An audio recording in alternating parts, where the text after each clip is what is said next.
Sup nerds, welcome to episode 32 of the Omni4Game podcast. I'm Sean, and I'm joined with Chris and Brandon as always. Alright guys, this week's Omni4Game recap. We go over our locals as always. We hit some more top 16 deck lists and give our opinions. A lot of Mirage, go figure. Weekly reveals, getting into EX7, how good's it looking. Comment questions, as always, leave them down below if you guys want to have your questions answered. And constructive criticism. How is it bad? Let us know. So if you guys like this, make sure you like, comment, subscribe, and we'll catch you on the next week's. First topic, locals recap. I believe I did the worst. We all went X2. I did not go X2. Oh, you went X3? Yeah. I thought you went X2. Shoot. No. I almost just cussed. I caught myself. I can't be slipping like that. 2 seconds in, I can't be slipping like that. So bad, dude. Catch you slipping. Okay, go, Sean. All right, so I played Agubond. I played the list that is on the channel, and the deck actually felt really good all night. Like I think the deck list is fine. I just happened to run into some unfortunate matchups, and just I need RNG to kind of go in my favor to win those. I played Security Control round 1, and it's been a few weeks since we've had Security Control. It's actually been like forever. It's been like a couple months since we've had Security Control at locals. The last time was when you played it. Yeah. Yeah. So I was a little rusty. So I was playing game 1, I would say incorrectly for like the first 70% of the game, and then I remembered, I was like, oh yeah, I'm supposed to be doing stuff like this. So I started like hard playing my Agubonds and stuff. I ended up decking out game 1, which was my fault. Game 2, I actually almost decked him out. That was definitely a much better game. But he ended up Avenge Kid Moning and putting all his stuff back into his deck and out-recovered my aggression, and I wasn't able to win. And he, I think we went into turns. So he ended up taking that. And then I played Royal Knights round 2. I won the match in less than 15 minutes. That was way too aggro. That was pretty fun. I think the only thing that sucks about that matchup for you is your security check +1 Greymon's not as good. Dude, I high rolled him. No. Every time I swung with that Greymon, he survived the first check.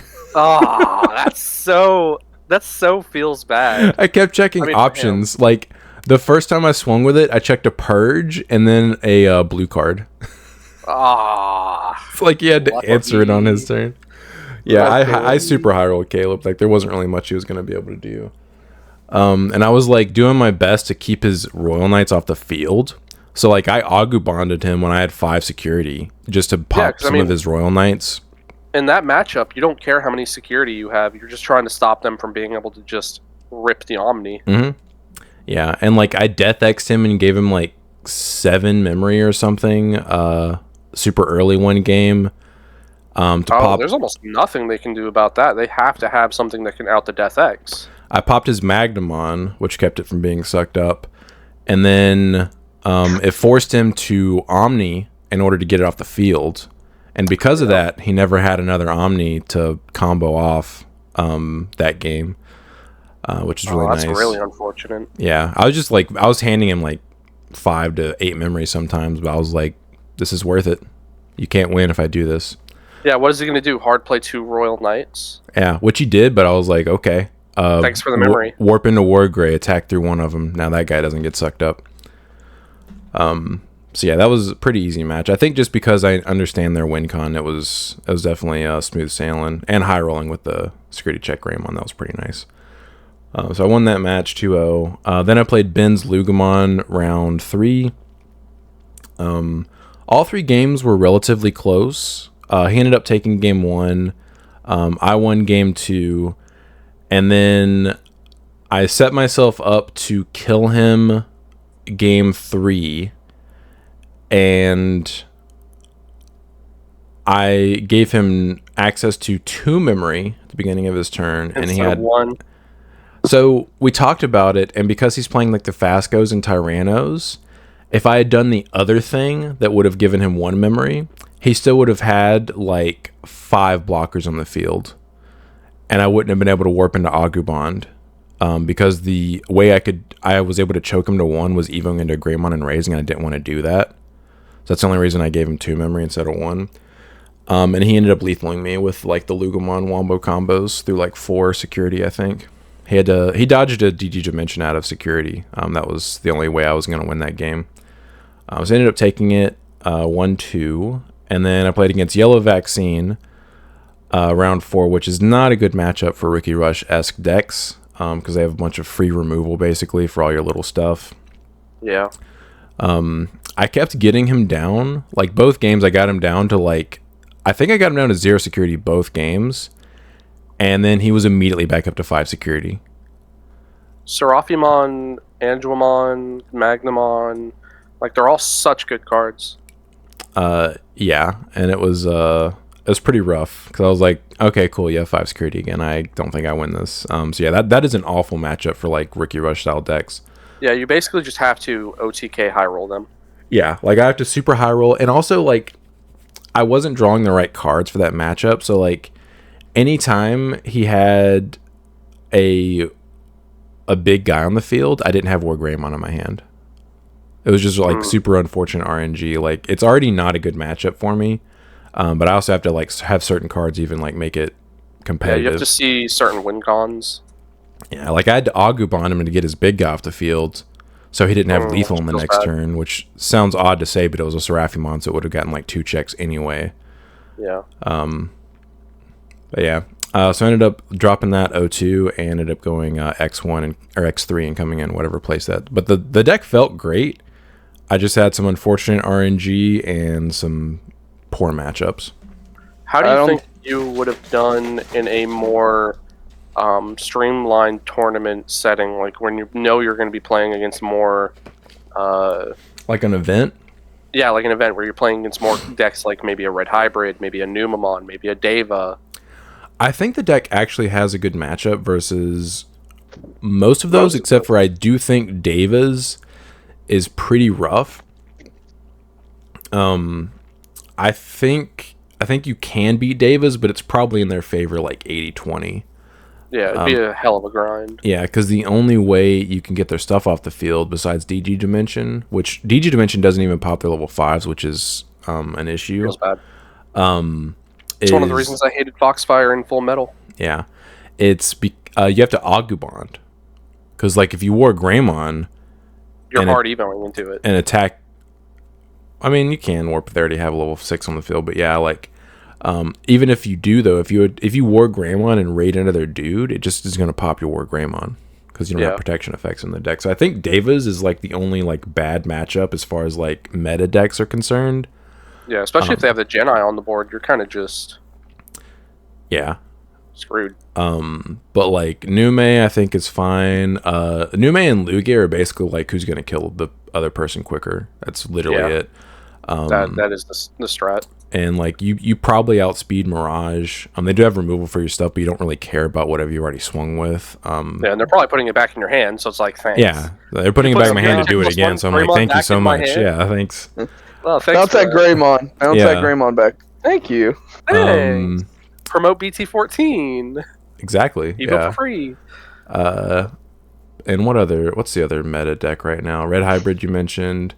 Red Hybrid's the same thing. Yeah, it's who high rolls basically, or who higher rolls, I should say. Yellow Vaccine. You definitely can beat that deck, but if they start seeing their engine get online, they will definitely win. Like it's basically you have to rush them down before they get a chance to like start seeing all their stuff, and once they do, it's probably over. Yeah. Yeah, but the deck feels great. I'm like, it's fun to play. Yeah, I agree. I went. Chris, what were you going to say earlier before I asked him that? Oh, I was going to say, I don't think people understand how much RNG goes into actual card games. Mm-hmm. Oh, yeah. Because people think it's like it is like really skill based and like player level based, but it is to an extent.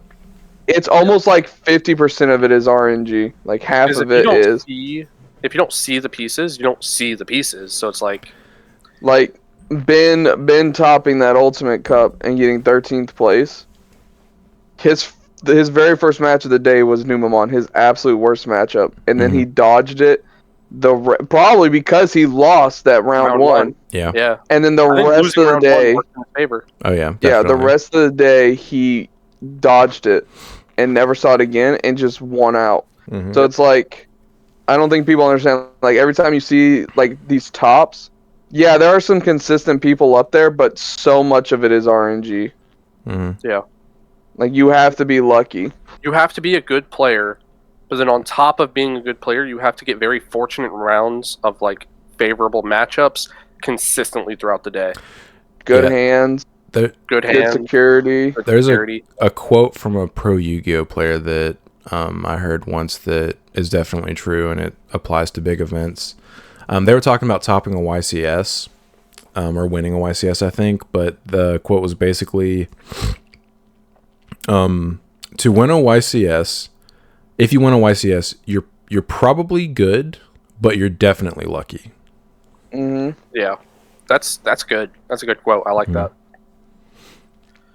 Anyway, back to the recap. I was next. I broke even. I went 2-2 with Gabu Bond. Me and Chris were talking about this, and there was definitely some truth to it. When I first built the deck, I approached it from being a Garu player. A lot of my level 4s, I even had the level 5, were Garurumon cards, not Gabumon cards. So looking at the top 16 deck that topped from last week, I kind of had to break the mentality of being a Garu player and had to switch to being a Bond player. Because I played the deck like BT6 a lot. EX1. EX2 too. Remember, I brought it back for Leomon and Red plugin. Oh yeah, Leo Bond. I forgot about that. Abomination. Yeah, Leo Bond. I didn't play the Jerry's though. That card's bad. Because it says Leomon on it. Yeah. So I had to go back and think like, okay, well, I can't just play Garurumon cards. I need to play other cards. So I took Sean's suggestion and I played Secret BT1 Vidramon, and that card went in hard. Put in work, didn't it? I told you. Brandon was like, I think I'll play 1 or 2 copies. I was like, dude, it's 3. You gotta play at least 3. I would play 4. That's what I was saying. That's literally your promo Greymon and Yeah. Yes. But that's what I was saying. I felt was that sweet spot where I was seeing it consistently enough. Not to mention, like, it is a 3 to Evo, and I can't Evo into it for free like you can with that Greymon. Yeah, so but I felt like 3. I would still pay 3 memory if promo Greymon Evo'd for 3. Like that does not matter. Listen, if it survives both checks, if it survives the first one, it does not matter from that point. Well, that's what I meant. Yeah. Like, it survives the first one and gets the second one, you're immediately putting them within range to be like, oh, I could lose from here. Yes. Yeah. So yeah, that was a very good card the entire night. Shout out to Sean. Hashtag you're welcome. Yeah.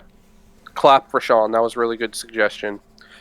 And then I did take some input from that top 16.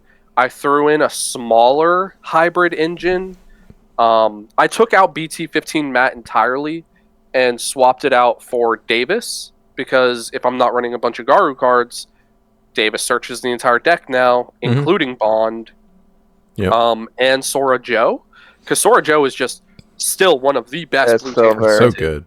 Such a good like, when I saw that it's their TK and Kari. Yeah. When I saw that in the top 16, I was like, I didn't even think about Sora Joe. So Sora Joe's in the deck now. I am running the Kori Kakumons in case I get ruin moded, which didn't happen this week, of course, because I have the Kori Kaku. I got ruin moded in 2 different matchups. I'm still playing Lanamon, but Lanamon's a 1-of, and I played a 1-of Kumamon, just so I have like an additional way to strip a source if I need to. And I did play the Gessomon. And let me tell you, Sean, you were sleeping on that Gessomon. He put in work. No. Like, I'd rather have promo Digimon. Or BT1 Digimon. Listen, my opponent was sitting there with like a level 5 with 3 sources thinking they were safe. And I was like, promote, Evo into Gessomon, swing, Sora Joe, strip, bounce. And like, sure, 9 times out of 10 it died, but it didn't matter because I outed their body and got to get a security check out. I guess that's fair. It was really good. Also, that does help you versus the Davis matchup. Okay, hold Deva on. matchup, Hold on. oh my god. It's Hold great. on. All right, I understand Hold it now. I get it. It's The clicking guess. for me. No. Hold on. He said something very important there. Okay. What did he say? He said Soren Joe with the Gessomon. He Yeah, did, like, but yeah, I even just then- thought about the Dava matchup, and that Yeah, would even then- dunk okay, on the just Dava the Dava matchup. one. If your opponent only has like one source, it's kosher, it's free. Yeah. Like there was even a turn where my opponent I had don't even 2 care about sources. that. I'm thinking about the Dava matchup specifically because after testing like against Chris, I was You like, can "Oh, just this straight is awful." rip any Deva off the board. Yeah. It's great. You can't get the you sovereigns, strip. but Yeah, you can't strip the 4 sovereigns, but who cares? Like keeping them from being able to ace you for free is pretty good. Solid, yeah. And then let's say they have, multiple, then you have the Zudo Ace. Like either way. Like there was even a turn when my opponent had 2 sources under it. I went into the Kuma, stripped it, then went into the Gesso to pop it back to their hand. Like it felt really good. I was really liking it. Yeah, So I don't I really think like Red that has card. access to a card like that. I'll have to look. Mm-mm. Yeah. Red with Source Strip? Are you kidding me? No, not. I mean, like a card that Like- can out a level 5. I'm thinking Level- of like probably So, not, but I'm gonna have to think about that because the David matchup is pretty rough after playing Yeah. against you. not to mention, like, look at decks like Numa. It's often they don't have a whole lot of sources. Yep. That's true. Yeah, So if being you have a able to, like- Soren Joe, you can just Yeah. for sure bounce anything on their deck. Get rid of their Numa X inheritable, like all this sort of stuff. Get rid of their blocker inheritable. Mhm. I really see now, like, the ceiling of the deck, and like I still broke even, like I said, Mhm. but it was feeling really strong. I was really enjoying it. Maybe we can do an So, updated profile for the channel then, because like I wasn't thinking about it into the tier like the S tier decks, like the tier 1 decks. But it feels really good. But those inclusions make sense versus the actual tier 1 decks. Yeah. Like, if you guys want to see how the deck truly should operate, I do suggest also the top 16 deck profile, because I listened to it. I listened to his reasoning, and it really opened my eyes to it.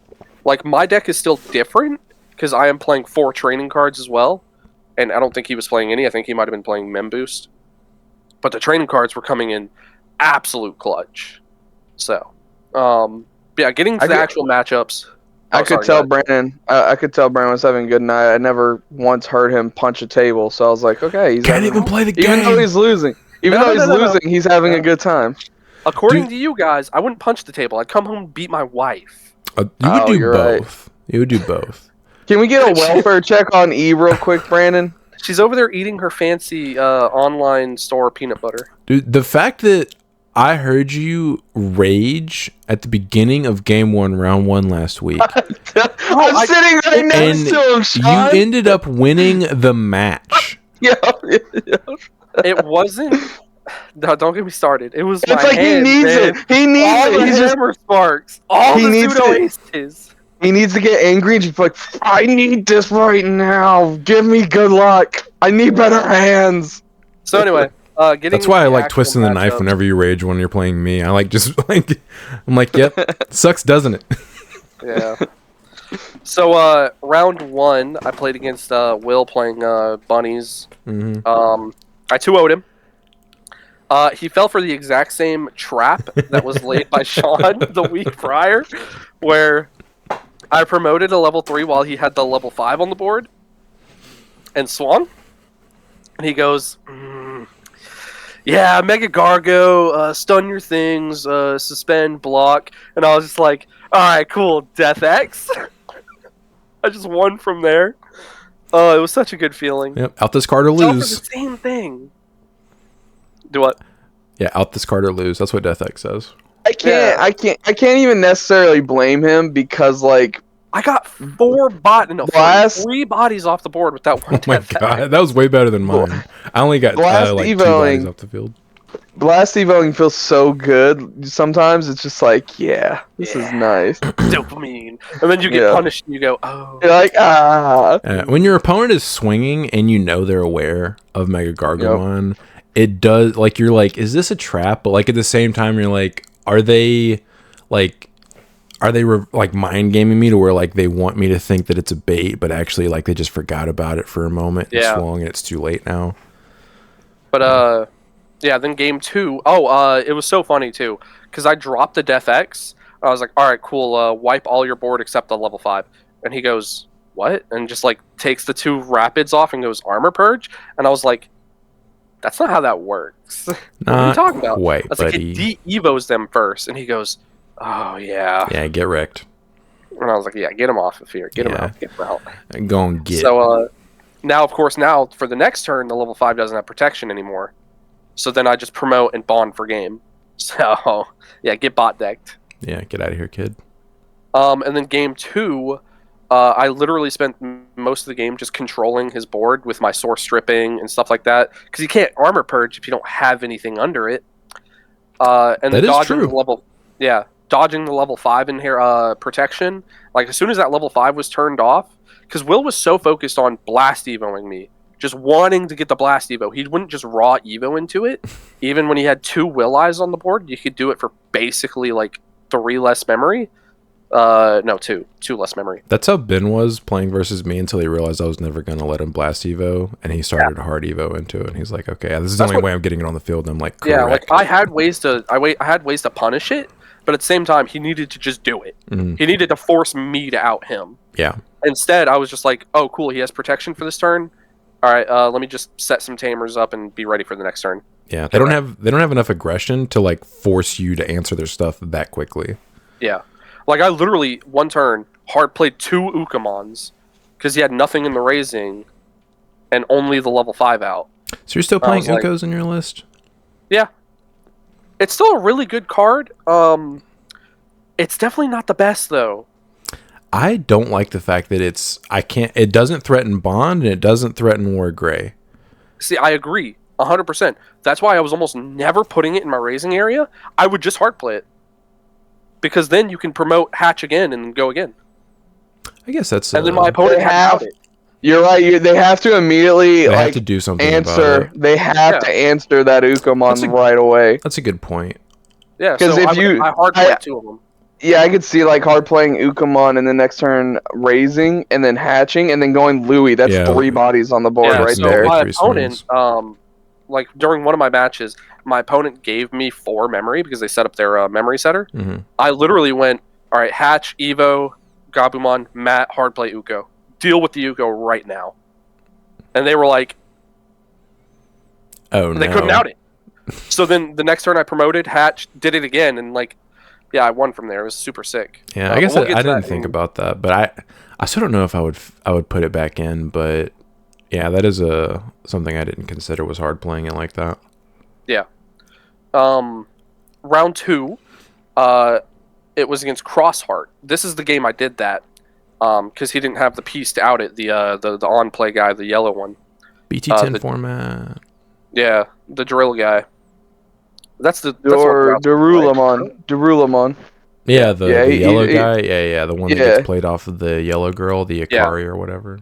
Yeah, it's like he had was 2,000 or something like that. Yeah, Shadow Kari. Yeah. All he had was the green blocker guy. Because his first turn, he went Sparrow in the raising into the 4-cost white triple tamer. God, I hate cross decks, dude. They're so stupid. Yeah. They just look like pre-release deck. Like that's what I don't like the most about them. It's just like it just looks like someone just took a box of bulk and was like, I can play these cards, right? I'm like, yeah, I guess. So I actually got that game 2-1 because game 1 he opened up like the nuts and just absolutely stomped me down like within 3 turns. Did he open the one of, dude? That lets him swing like 3 times. Like legit, no lie. He saw I think it's the cross 4. Yeah, they can literally swing infinitely with that card. It's so stupid. Awesome. Yeah. So I got womboed game 1. So game 2, Sora Joe managed to just work. Because there were so many times where he would hard play the cross 5 with a bunch of stuff under it. And I would just be like, all right, cool. Promote my level 4. Guess I'm on. Swing, strip all your sources with Sora Joe, bounce it back to your hand. You save nothing, you get nothing, you lose. Good day, sir. Dude, that's so bad. Get out of here. That is super painful for cross decks. That is effectively the same thing as a Black War popping their tamer with all their stuff in it. Yeah, exactly. So he was never able to keep anything on the board because I was constantly just bouncing it back to his hand, and all of his saved resources are just gone. That must have felt really bad. The only thing he could have done is maybe like superior mode because he grabs it from the trash, right? He can. I think But in you have order to to do live that, long you have enough to have a to see it. Shoutmon in play first. Yeah. You So, have to live long enough to see it. So Yeah, you have to have a Shoutmon in play, and you have to tuck the Shoutmon, and then from that point, you can tuck from the trash, I believe, if I remember it correctly. Yeah, and then game 3, he like low-key bricked. It's one of those bricks where you can tell the opening hand was really good, but then everything subsequently was kind of bad. Dude, I hate Like those he hands. had all 4 of his Sparrowmons, and I could tell he just kept drawing them, and I was like, all right, cool. All your Sparrowmons are underneath one tamer. I would does that rather do just you? brick up front. Like, having an opening hand, you're like, dude, I'm about to win this. Yes, And then yeah, the this is good. next, like, Yeah. 5 cards are just like, dude, No, I no, lose. no. Yeah. No. And then that's kind of where my night, I wouldn't say got worse, but I did go defeated after that. So round 3, I played against Luga, the player who ended up getting first. Not Ben, by the way. There was a second Luga not player Ben. at Yeah, we had a new Luga player, one of the Mobile people. So game 1, he bricked, and I was trying my best to just play as fast as possible because I don't like being that person who's like, haha, you bricked, I'm going to sit here and low roll you. So we ended game 1 like after 3 or 4 minutes where I was just like, all right, here's Vidramon, swing, swing. All right, cool, swing, swing. All right, cool, swing, swing. Like, telling you, dude, it was you need that to play quick. 4 of that card. Yeah, it was so good. I thought 3 was the good spot for it to I'm be. telling you, you're wrong. All right, Sean, why don't you build Gabubon, huh? Why I don't you will. build it? You want me to build Gabubon? I'll do Yeah, it. let's do it. Yeah. Anyway. I've played Gabubon before. My list plays 4 Vidramons. Yeah. I built it in EX1 format. So game 2, it was really game 1, by the way, was hilarious. He activated analog and milled all 3 missed memory boosts. So he didn't get anything off of it. Jesus, And dude, lost the his feels. It was really funny. He starts laughing. I look over and I just see analog and 3 missed on the board. I'm like, yo, that's tragic. Absolute zero value out of that analog youth. That's so that bad. was legitimately hilarious. So anyway, game 2, I wanted to go in hard because the thing about Luga is they can rush you down. So I wanted to go in as hard as possible. I bonded turn 2 because I was like, listen, I need to get in there, threaten lethal. You have 2 security now. Deal with it. And he goes, man, you really put me on the back foot. I need to top deck AG because he has Luga in the back. He literally goes, oh, okay. And I was like, did you top deck the AG? He goes, yeah. I was like, do I just lose now? Yeah. Okay. So he literally promoted, tucked the AG he just drew, and then did the Fenrir Luga play, and I just lost. That is a good point. Literally like turn 3 or 4. The difference between 5 and 3 security is basically nothing versus that deck if they combo you. So yeah, like there's no reason not to bond them if you need to early. Yeah. Like And that's what I was saying earlier. RNG. RNG. He was literally just looking for the AG. I knew it too because like he wasn't playing like he hard played Tyranno, for example, looking for it. And I was like, all right, cool. We'll bot deck that Tyranno. You're not going to have a blocker on my turn, brother. So, Gabubon. Okay. I was like, yeah, how do you bot deck cards in Gabubon? Bond. Yeah, you forget I can bot deck 3 cards. That's right, The dude. I Crossheart just was- blow up a 13k body. Yeah, the Sag. Crossheart player was a little upsetty spaghetti when I was like, bot deck. Oh yeah, that's also pretty rough. Yeah. And then game 3. Game 3. It was the most competitive game we had, where it was like he didn't super high roll, but also like I didn't super high roll. Like we were legitimately going back and forth, playing around each other, and I had game established on board. Pause plug in P. Pause plug in P. I had game. All I needed was Louis or a hybrid. Now this is the game where I was talking to Chris, where I was like, I feel like I missed like a draw or 2 in my effects. I feel like I should have been there because I'm remembering a specific instance where he had a Finn on the board without the AG underneath it. So I promoted and warped into Melga, and somewhere in my brain, like I was doing my play, I was going through my turn, and I remember looking down at the Melga and going, did I trigger my Gabumon? Did I draw the card off Gabumon? Did I give myself blocker? And like I was sitting there thinking, like, did I just skip over the Gabumon? And like I was thinking about, like, did I skip that draw?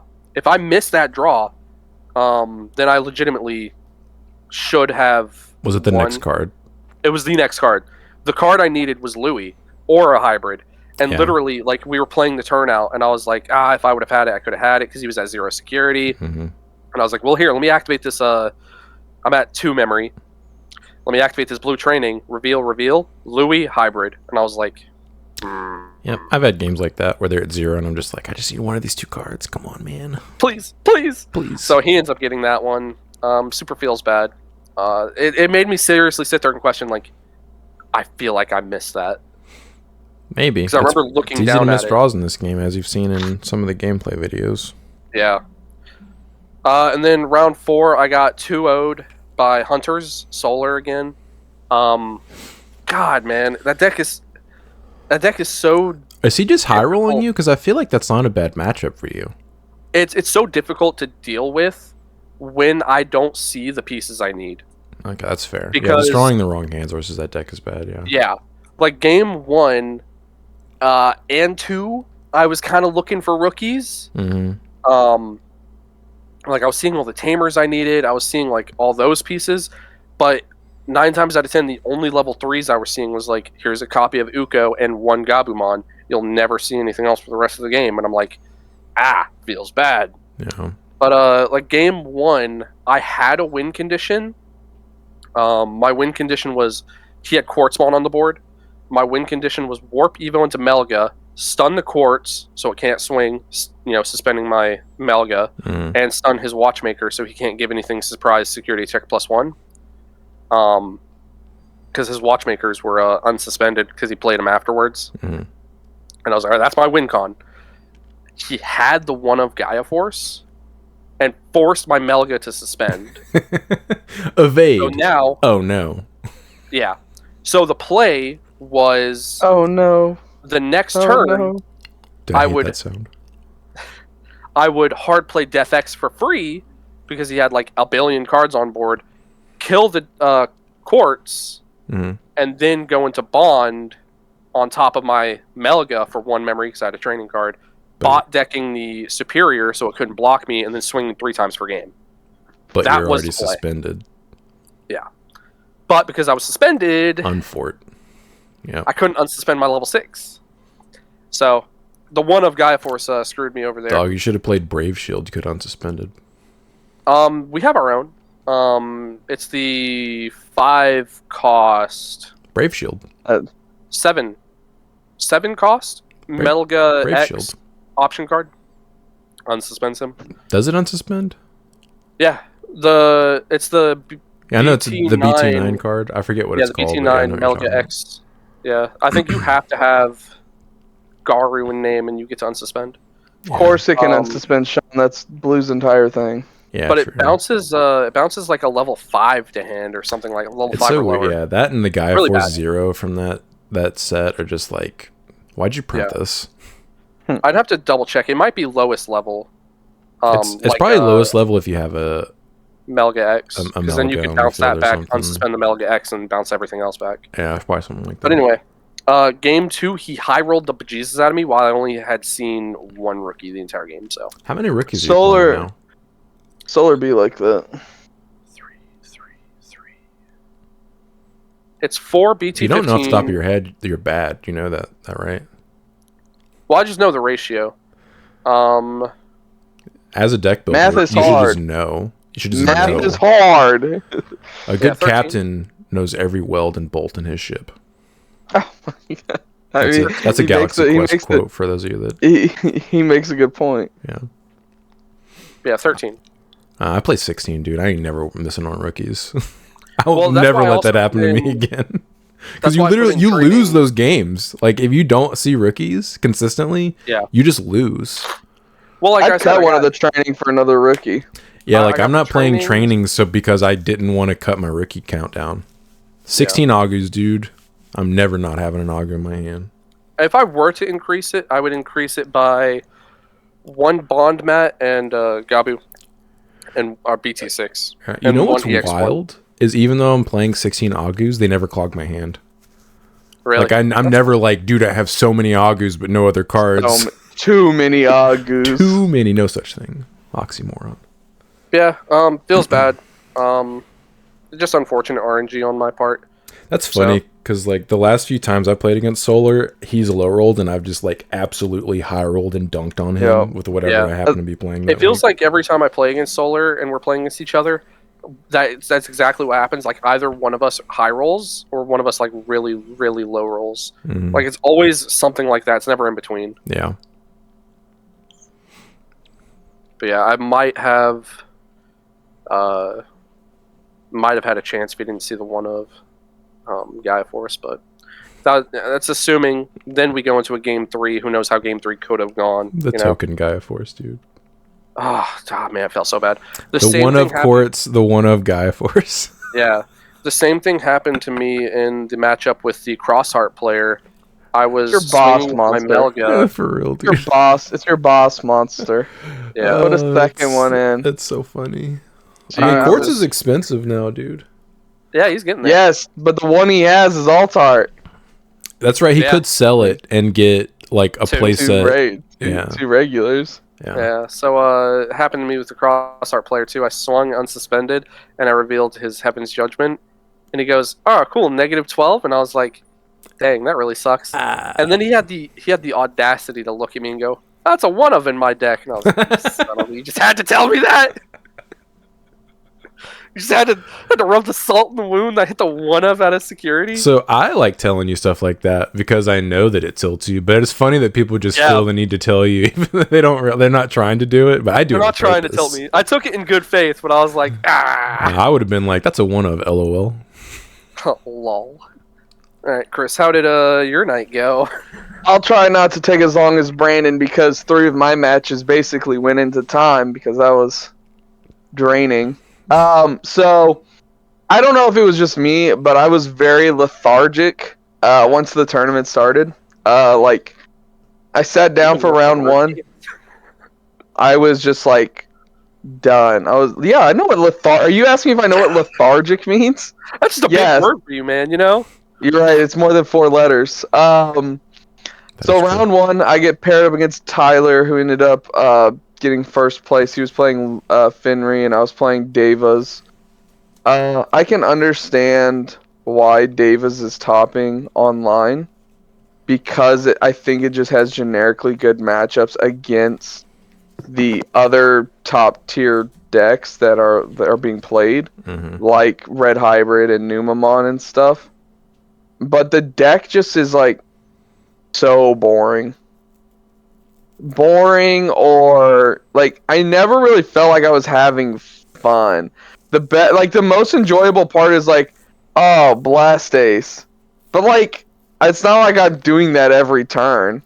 Yeah, you know. And the Fanglong felt cool, but it's not like a super enjoyable boss monster that I was getting to play like a Ruin mode or like a Death X or something. It was just like, hey, Fanglong Monk's pretty cool, I guess.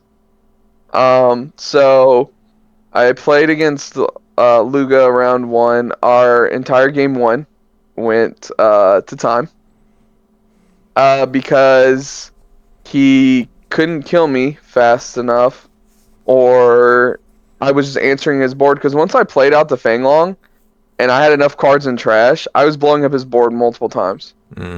But the thing is, the deck can't kill fast enough to where it mattered. You know what I mean? Like, I can, if I don't see the red Davas that give me security attack +1, or the Antilamon with the Alliance, I just can't kill fast enough, because even, and I know more of those in hindsight.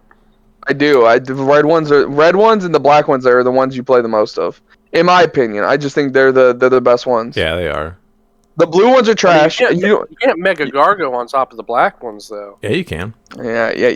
No, he's making fun of me. Oh, that's right. I forgot. Yeah, you said that. Yeah, I was like, oh, yeah, you can. So, yeah, the deck itself can't, like, kill. And people are going to be like, yeah, I've had instances where the deck can kill really fast. Okay, sure, buddy. Okay, who are you playing against? All right, what are you playing against? Is the deck not fighting back at all? Are they just not answering your level 5s? Yeah. Because guess what Finry can do? Finry can blow up my level 5s before I can blast Evo. So guess what happens? I can't respond. Okay, I can't do anything. Genai on the board at that point. Yeah, and Jenny is a one of. And there was literally, I'll get to it in round 3, where I literally just kept my opening hand because it had Genai. And I was like, I want to see how this deck plays with this card. And I'm like, I'm just going to keep this hand because this card's here. Because at this point, I didn't care. So, yeah, that match goes into time. I know I could have played better. It was the first match of the night. I definitely can think of, looking back, I definitely missed some stuff and definitely played wrong. There was like one instance that is burned into my brain where I needed 3 memory on my turn, and he had a Finry on the board, and I knew he couldn't kill me, and he swung at my security, he allianced, and he had a Heaven's Judgment. And I'm sitting here thinking, oh, duh, target the Finry. Target the Finry, give it minus 12,000. Killed it, and he goes, okay, purple training, puts me to 1. And I'm like, literally, as soon as I killed it, and he put all the cards in the trash, I was like, oh no. When he knew. Yeah, I was like, I knew I messed up. So. And there was one turn, I think he Chimera on me like 3 times. One turn. He had like all of them. Jesus. It was crazy. Most yeah, just don't even it was run 3 right now. I could be wrong. Maybe it was just 2, but I remember like multiple Chimeramons just coming down. So our entire game 1 took all the way up until time. Round 2, I played against Mel. I got that one 2-0. He was playing Bogger again. I won't say anything about that matchup. Sure, and he made this a point. Oh, this is actually a pretty good matchup against you, because he saw the Mother D Reapers, and because for some reason they think it's like we're gonna hide our decks against them or something. Did he think you were playing D Reaper? I don't know. No, but I don't know what happened, because he must have saw me like with the Mother D Reaper somewhere, and he's like, oh, I saw the D Reapers, and I go, yeah, I'm playing Devas. Like I just show him. It's not a secret. I'm not hiding. He thought you were playing D Reaper for a second. I don't know. No, he still thought it was a good matchup because he goes, I can trigger all my effects when you play your level 5s because I have to draw a card. I mean, and I'm but sure, buddy. Guess what? I'm already giving you 5+ memory every turn sometimes. Okay, yeah, go wild. I don't care. Yeah, it doesn't matter. I don't care. All right. Can you answer any deck that can't answer the level 5 Dave on the board is gonna have a hard time, and his deck couldn't do it. Yeah. So that's why he was struggling, because you can't answer the level 5 on the board. And Fanglong, he can't answer that either, because he just doesn't. He's not playing any removal. Yeah. His removal is his boss monster, and guess what his boss monster can't do? Touch the Fanglong. Yep. It's like you're not playing any removal, bud. Like play some removal. So, yeah, so I 2-0'd him really quick. Sean, have fun editing that video. I'm looking forward to it. And then round 3, at this point, round 3 was probably the most fun I had because it just felt like the deck worked really well. And I played against Yellow Vaccine. At one point, I think it was game 1, he had 0 cards in hand. He top decked the Emissary and had a Kudamon on the board. That was funny, because he just, here we go, and then plays it, and I'm like, yeah, okay. You just top decking that. Yeah. But I never felt like I was really in trouble, because he was playing like the ace cards and stuff like that, and the Zulong Mon was just like free. The chicken was free. Like, I'm just blowing up your stuff, getting free memory, and he just ran out of resources. Like, there was a turn. Bird? Yeah, the big bird. Let's say they have a chicken in that deck. I'd call him like the big bird. Chicken, bird, whatever. They're all the same. You cut them up and eat them, deep fry them, whatever. So not wrong. Yeah. There was one turn. Right. There was one turn where he played like 2 or 3 tamers, and I looked up, and he had like 2 cards in hand. I'm like, oh, he's in trouble. Mm-hmm. Yeah, he's running out of resources because 1, he can't kill me, Yeah. and 2, I don't care if he keeps blowing up my stuff with the Angemons and the Seraphimons because I can just answer them with the Fanglong. Yeah, it only benefits you when they delete your stuff. Yeah. Like once I get it, once because I would even activate the that 12 cost option card for like 7 to 8 memory. Like I'm already doing it with my level 5s. I don't care that I'm playing this for this much. Like I get my boss monster out on the board and I'm blowing up your entire board. It's worth it. Yeah, sounds good to me. Mm-hmm. And it also felt really good. There were times where like when to bottom deck the cards for their effects, I was only having to do like 3 cards. Like it's just like 12,000 DP to your whole board. Cool, nice, awesome. Mm-hmm. So that was really fun. And then round 4, I played security control. That matchup also game 1 went all the way into time. I thought I was in a really good spot. I saw him with 2 cards in deck, and I'm like, oh my god, I'm just gonna deck him out. I'm good. And then I saw him play the Lament and add the Kid of Angemon back to his hand. And then I proceeded for the rest of the match, game actually, see the rest of his entire deck for 3 times. Like, my opening hand, it's one of those hands where you're like, this is a good opening hand. Like, I think I had like the 1 cost option card. I had like an Atilamon and like a Deva, and then like had like a Zulongmon. Like, I think it was like a really decent opening hand. I'm like, okay, cool. And then it's just like what you guys said.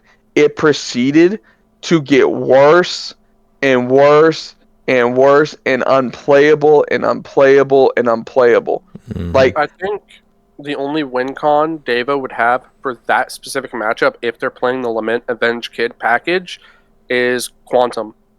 Because you could put their Avenge Kid in their security and then never swing security. It's the only thing I can think of. I mean, you can also just kill them. Like, you could kill them. Yeah, I could if I saw the proper pieces like fast enough. Mm-hmm. Yeah, for sure. Because like, there's not much he would have. I mean, he could, but like, there's not much. It's hard.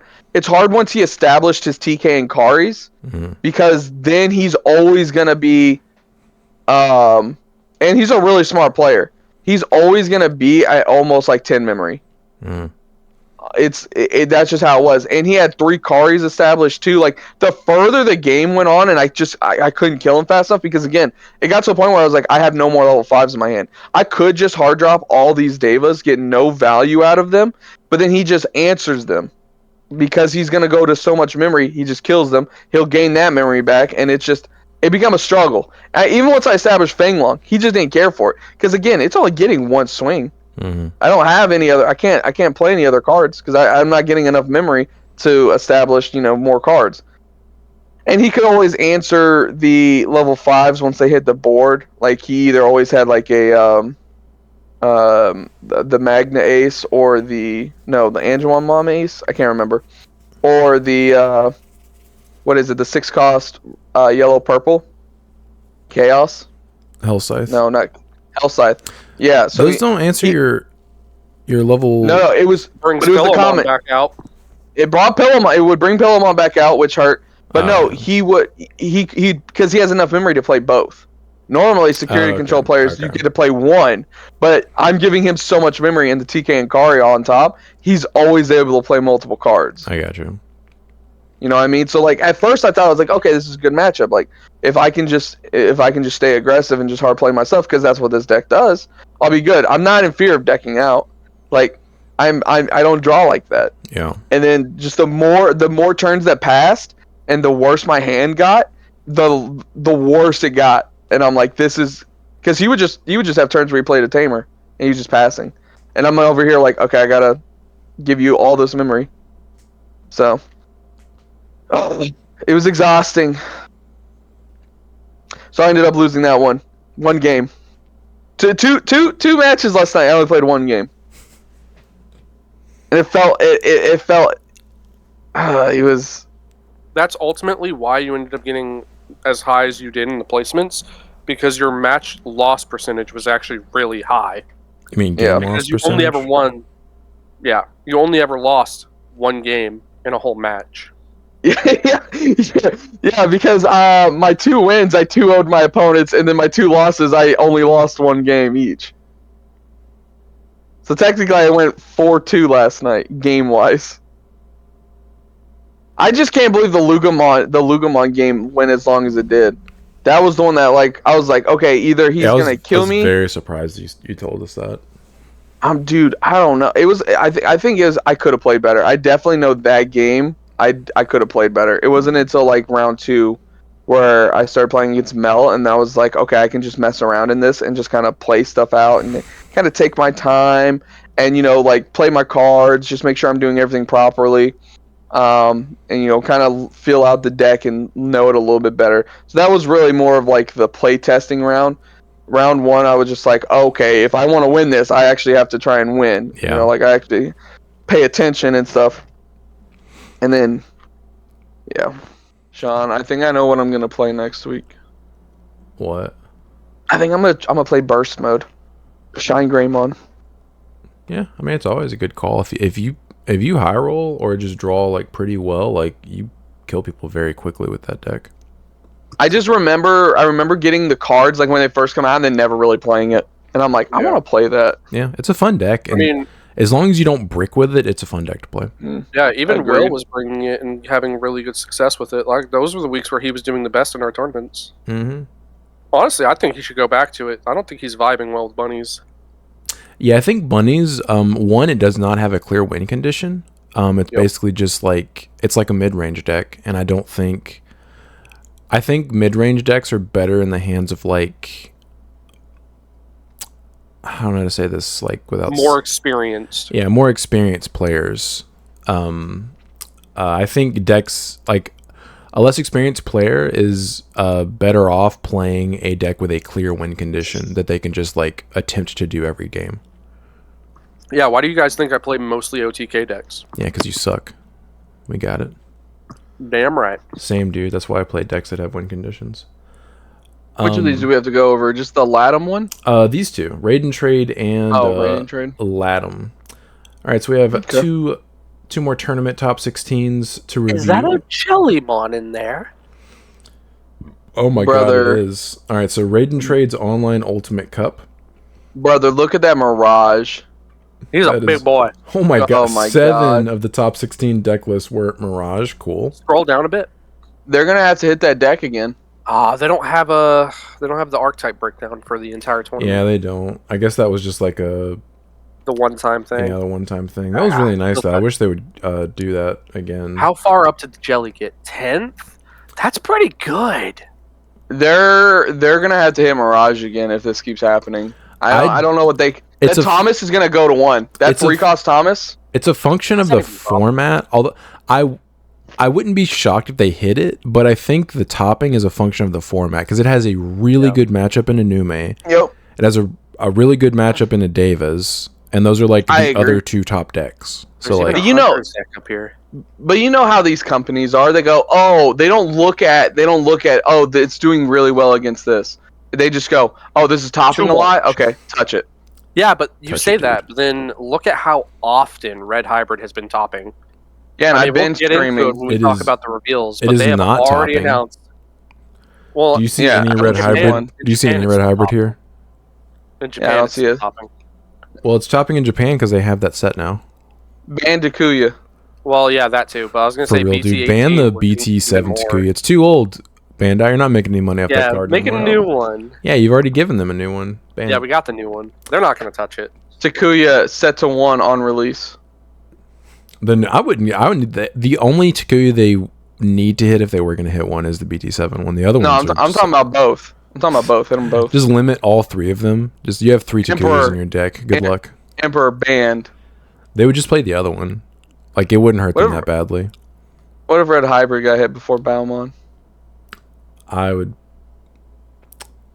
be a little salty, but I'd be like, okay, whatever. All right. So we have 16th place, Jahir Badillo. That's probably wrong. I'm sorry if you're watching this. With Mirage. He's playing the correct 4th or 3rd, 2nd Mirage. He is. Whatever you want to call it. Yeah, I've seen some people BT4? Do what? It's BT. That one's BT4. It's BT4. I've seen some people in the comments mention that it's like better versus like security control and like Leviamon and stuff, but like those aren't real. Security control maybe, but like that's not super awesome versus Setcon because most of the removal is not deletion based. Leviamon's not a real deck though, dude. Leviamon loses too hard to Nume and other stuff. You might, if you play in a big event, you might play a Leviamon player like once in the first 3 rounds, but if you win your first 3 rounds, you're never seeing a Leviamon deck the rest of the day.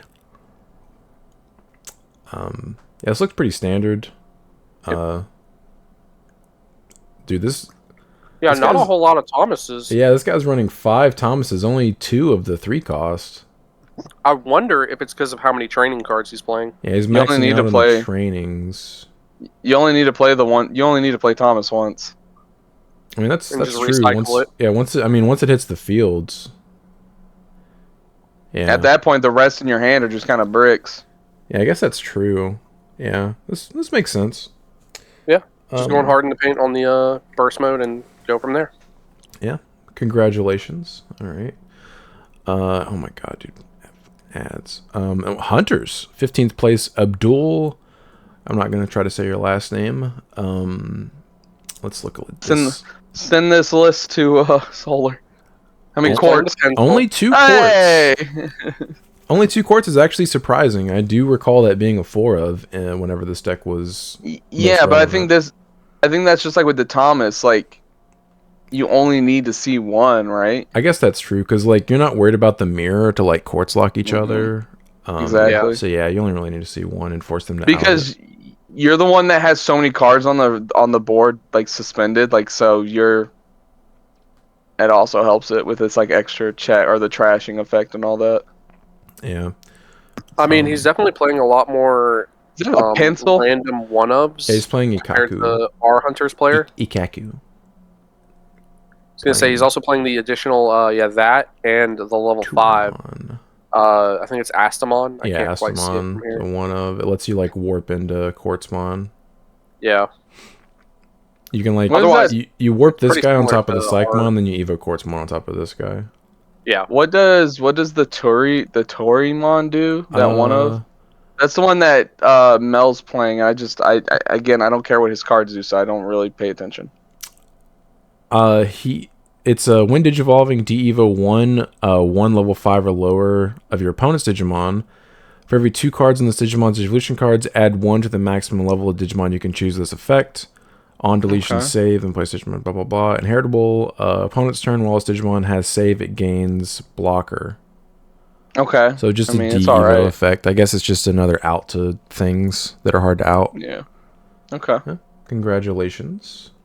I mean, imagine thinking you're safe because you have a level 6 and they don't have enough tamers to tuck your dude. hmm And they're just like, all right, D-Evo it, tuck your level 5. Yeah, that would actually be kind of unfortunate. Kind of nutty. But you should be playing around superior mode always. So Always. that's your own fault.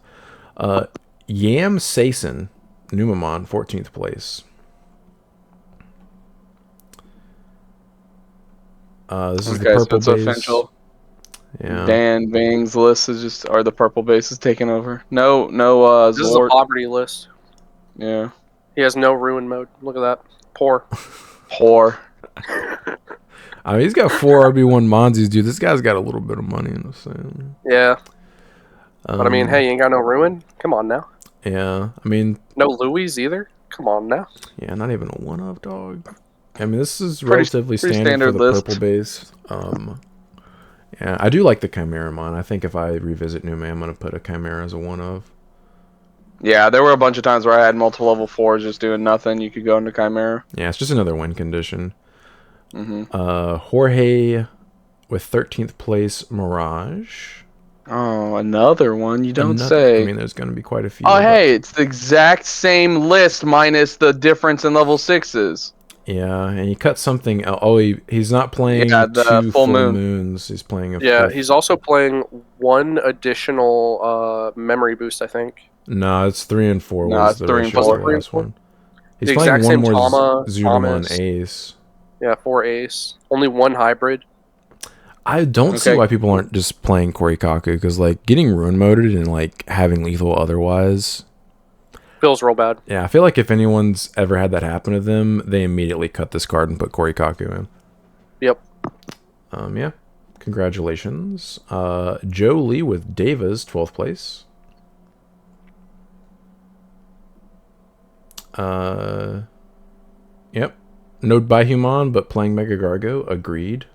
Yeah, I think that's just a hard rule now. Still playing Ford Mother, though. The only thing I kind of disagree with is the 3 Azulong. I'd bump that up to 4 just because that one felt like the best. Yeah. I'd cut one of the chicken and put in the Azulong because it felt the best. Yeah. I also didn't really like any of the blue Devas. They were whatever to me.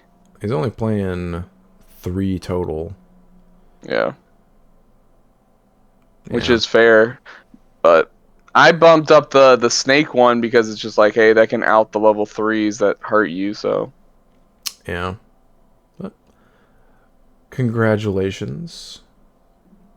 Then we have another Nume, Benjamin Contes. Black base, let's go. Oh, hey. This guy's got it, man. He's got money, dude. He's got 1 ruin mode in here. This guy's got an HJ in here. I love that card. Running the X-Ante package, the cool Agu X. Dude, it's such like if you've ever tested this deck and you put this package in here, feels real good. It feels so good. Like it seems dumb on paper, and then you play it and you're like, oh, okay, this is why. Oh, this is the best cards in my deck. Cool. Yeah. Look at that little pillow. Yeah, the one of random pillow. I mean, this does He's like, Deva's not gonna hurt me. So this makes sense because Black doesn't have access to play by effects guys, and playing a yellow one gives you access to HJ slightly more consistently. So like this makes sense. Also, if you have to, you can Evo on top of it with your dual colored Numa. True, yeah. Yeah. Well, this guy got touched up by Davis one time. He said, "Yeah, never again. Like, never again." I need Venuses. I need Heaven's Judgment. I need Pillowmon. He's like, this is probably legitimately an out for Fanglong. Yeah. Like, not to mention it's just like a bomb that you can play, because most of these lists obviously don't play bombs because like there's honestly not room. So like if you have lethal versus them, you have lethal. But yeah. Congratulations. Then we have the Jellymon, 10th place, Rail. Let's see. Why does this just kind of look like a different version of Mirage? It legitimately looks like a Mirage deck, but like you just traded out the Galmon cards for Jellymon cards. Because you're running 5 Tamer, you're running the 3 Beta. Yeah. He's only running 2 of the Ace. The Blitz Omni4Game. Yep, obviously Omni4Game.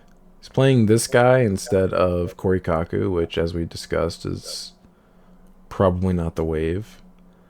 Yeah. This is not the way. Yeah. Yeah, I mean, this Ace actually isn't that bad if you're playing Amphimon, because it can just bounce basically anything on the field. Because it can strip, I think, up to 4 sources. Yeah. Can strip up to 4 sources and bounce anything with no sources, including Tamers, I believe. Yep. Yeah, it bounces Tamers too. Yeah, congratulations. Showing people that Jellymon is capable of topping. Buy it now. Yeah. I'm sure. I wonder if any of the cards got bought out after this. I'm also curious. Then we have Killian, 9th place, Nume, black base. Let's go. Yeah. Oh my god, the running Edamon. the Agu X, but not running Cool Boy. Yeah, interesting. Wait, there's an Edamon in here? Oh my god, he is playing Edamon.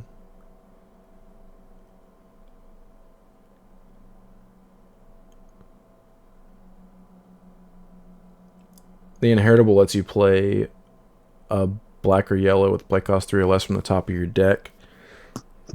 Can you play this? So can Platinum even play this guy? No, because this doesn't have Monzamon or Nume in his name. I mean, maybe we're just not seeing it. I think you have to just Evo into this guy. Because Nume X doesn't play him either, right? Yeah. Well, does he have like rule treated as or no? I do not see that text box on his card anywhere. I gotta get real close to the screen because I can't. I mean, we see can it. just open it and make sure. Oh yeah, okay, that works. He does not have. Yeah, he does not have a rule text box treated as anything.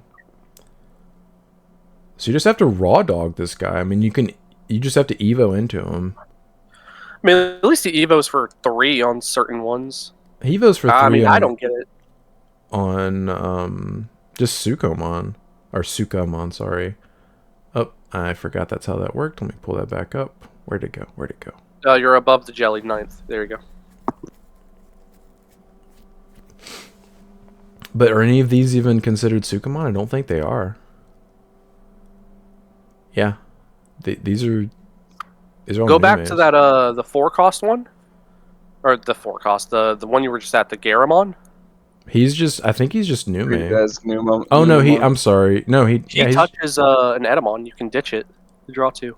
But then you can't. Yeah, I know. But I'm just saying, like, that's something to do. You can't Evo on top of it, but you can ditch oh the. Oh my god! Go to the next deck. Okay. I don't get the Edamon, but I'm trying to look at. Yeah, I mean, I get that. Like once you have a level 6 on top of it, you can start spamming Numes off the top of your deck. But like, I don't see the appeal of playing that card because that's basically like a win more card. Would you be able to give it blocker and the Numa X ability to float? Yeah, it can Evo on top of yellow or black for 4, but that's the problem is you're Evoing this guy for 4 memory. I was gonna say, because I mean, I guess it's another level 5 that lets you neg DP. No. I'd rather play the War Monzu. Yeah, the War Monzu is way better. What I'm looking at is the start of main phase. This Digimon attacks, so you could force your opponent to swing at you, knowing their body is bigger, get the on deletion of your Numa stack and steal turn. That is such win more, dude. I agree. That's what I'm seeing. That's like what I'm like the only play options I'm seeing. I'm not a huge fan of that. I would. Yeah, but how often did he probably get that to go off? Yeah. I mean, if they don't see it, if he ever got it to go off, he was already winning that game. 100%. Then we have Mariko with Mirage at 8th place. Let's see what we got here. Oh man, the same exact deck. This is a Mirage deck. This is Mirage. Okay. Confirmed Mirage. Right. Next. Still not playing a Korikaku. Congratulations. Yeah, no Korikaku. This guy hasn't been ruin moded.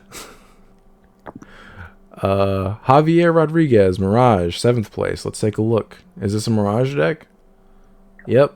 Oh my god. This is a Mirage deck. Did you open the other tab again? This guy also hasn't been ruin moded and had lethal in his hand, but actually not lethal. Playing the Lunamon. Congratulations. Then we have Yellow Vaccine. I'm not going to try to say your name. 6th place. Oh, this isn't a Mirage deck. It's not a Mirage deck or a Nume deck. Interesting that he's playing the Wizard. Playing 3 Revelation. 3 Revelation with only 2 Kari Kamiyas. That's pretty interesting. That's bold. Yeah. That's bold, Cotton. Also, I have not seen this Kari Kamiya in a Yellow Vaccine deck before. I don't even remember what she does. Yeah, don't they normally just play the Memory Setter? They normally play that one, or like we've seen like the purple BT4 Kari come up, but yeah, like that makes sense. Yeah, I've never seen this one in a deck list. Whack.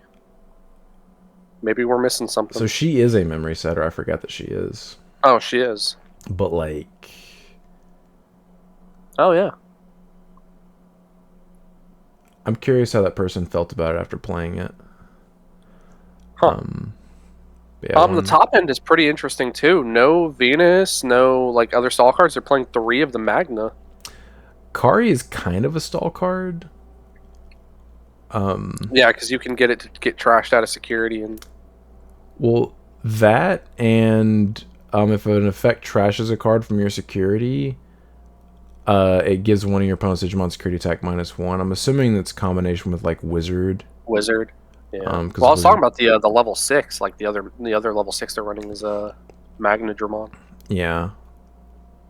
Like that's their only 2 level 6s. Normally you see more of a spread with the level 6s, like with a few copies of like Venus and stuff like that. Yeah, kind of like toolboxy. Yeah, this is interesting. Playing full 8 aces. All the ace. Yeah. One of Lonky. Yeah. Congratulations. Then we have lost Ben my place. Raluga, 5th. We have another name I don't want to attempt to say with Lugamon. Let's see. Interesting. Playing one of Crimson. One of Crimson, one of Matt. Yeah, I was gonna say the one of Matt, pretty interesting. They are playing 2 Black Gatos. I've seen a lot of lists cut that down to 1. Only 1 Fang and 3 Tyranno. I think that's pretty interesting. I think a lot of decks are moving towards playing a lot of Tyranno just because I think people are finally starting to catch on, like, this card's a blocker. And also, really, he just searches the top 4 for most of your deck. Yep. I agree with at least playing 1 Fang, though, because, like, an Recycle issue... your Hells. Because, yeah, once your pieces go to the trash, you can't recycle anything besides your rookies off of, like, the rest of the deck. I will say he's also Not playing Mem Boost instead of Mist. Yeah, I agree with that, because random milling isn't super awesome. That's what I always said whenever I played the deck, is I hated the random milling. Mhm. And everybody was like, oh, you gotta play Mist, you gotta play Mist. I played Mist the next time I played it, and I did worse with the deck. Yeah, I agree with this. The mat's interesting. I mean, guaranteeing yourself 3 memory has to feel pretty good with this deck, because, like, you could probably kill people with 2 memory, or 1. Oh, yeah. 100%. Interesting. Congratulations. Good stuff, good stuff. And we have another new Memon. 4th place. Purple or black, place your bets now. It is purple based. Running 3's door Guy defeats. actually has a lot of money. Look at that. He's got Ruin Mode and Zwarts. Yeah. It's pretty much Dan Vang's list. Yeah, Actually, the Zwarts are pretty cheap now, aren't they? Because it's been they reprint. spiked because of this and the Omni Turbo deck. I think it's mostly because of this version of Nume, but yeah, they're not that cheap anymore, unfortunately. What is the Omni Turbo deck doing? Evo. Don't worry about it. Sean's building it and he's gonna play it. That's right. Yeah, I you heard it forgot here I said first, that. folks. He said he's doing it. I guess that will be what I play this week. Hold him I to have his them. word. Yeah, we have the messages. Yeah. Congratulations. Let's see. Mirage, 3rd place. Oh boy. Hey, it's a Mirage deck. Oh, yeah. Digimon Emperor. He's teching for the meta, guys. Watch out for him. That's right, dude. You a Nume player? You playing the purple base? Oh, congratulations. You're not using your your breeding area anymore. Oh, your Ukamons are now irrelevant. Yeah. And that's Also, one real bad quick thing about the before we- purple base is you cannot Evo on top of your rookies. So, like, these guys are You're getting done. max value every single time. You're done.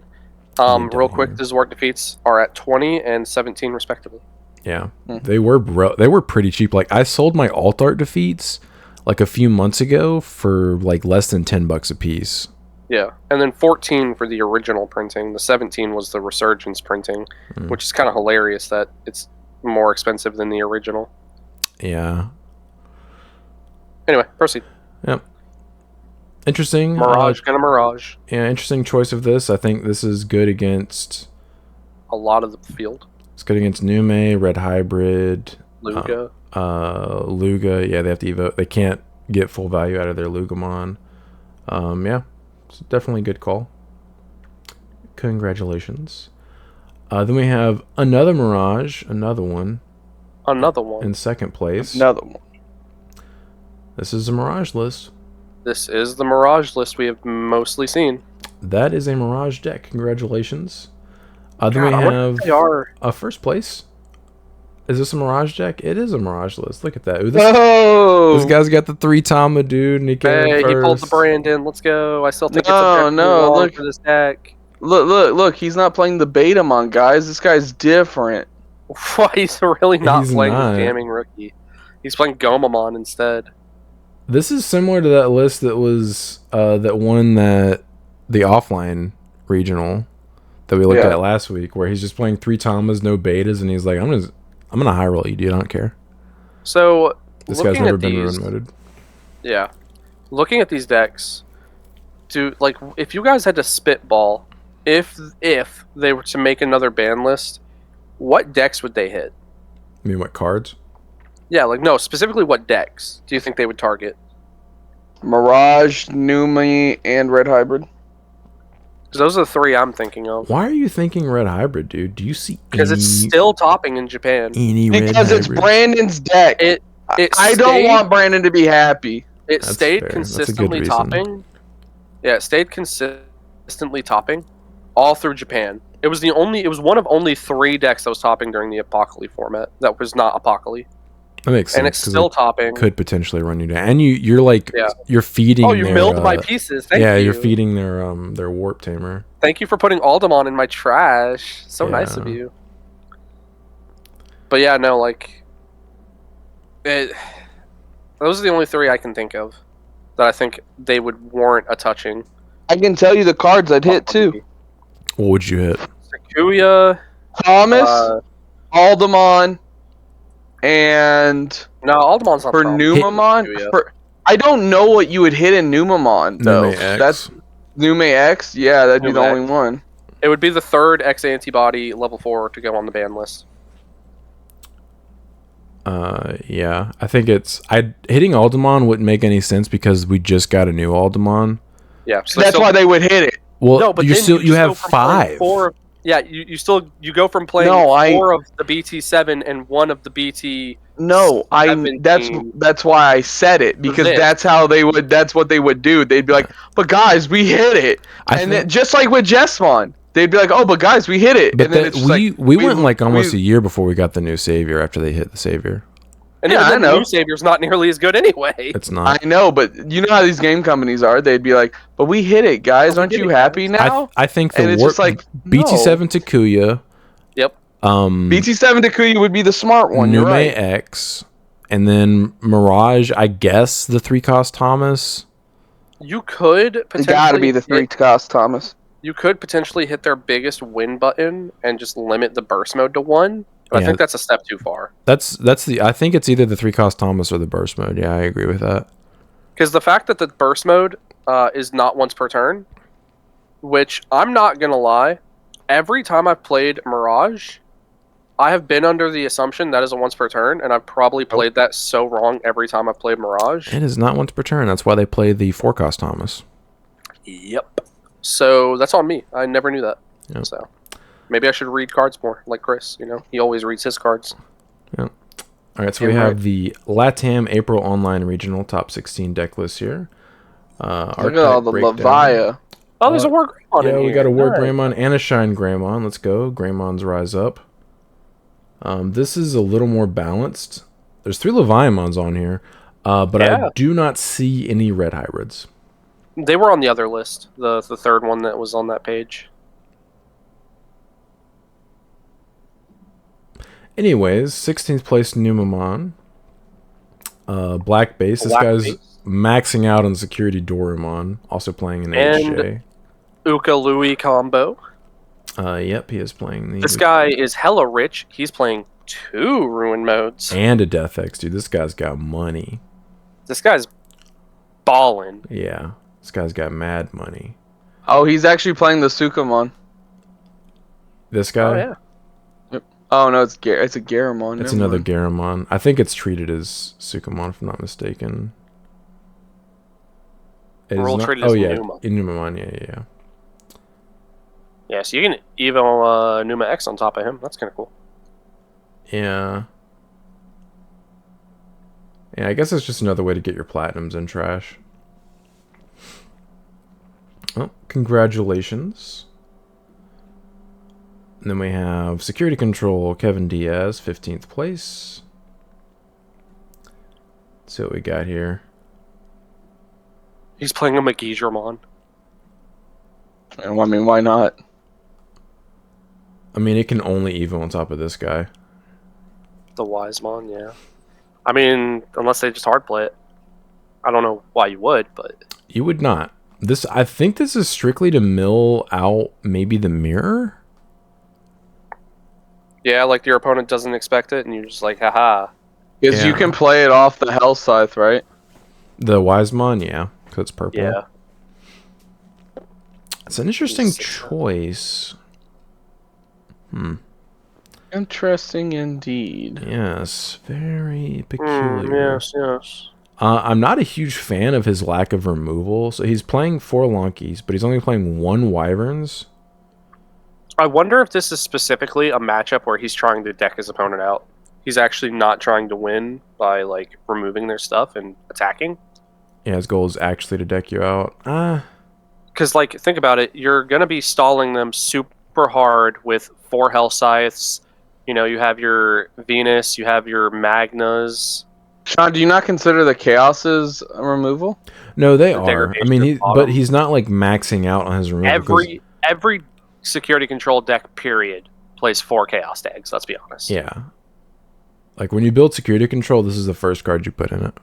Yeah, you're playing the Revelations. Like, I wonder if he's legitimately just trying to stall the game out and then get a surprise mill at the end with the Megidra combo.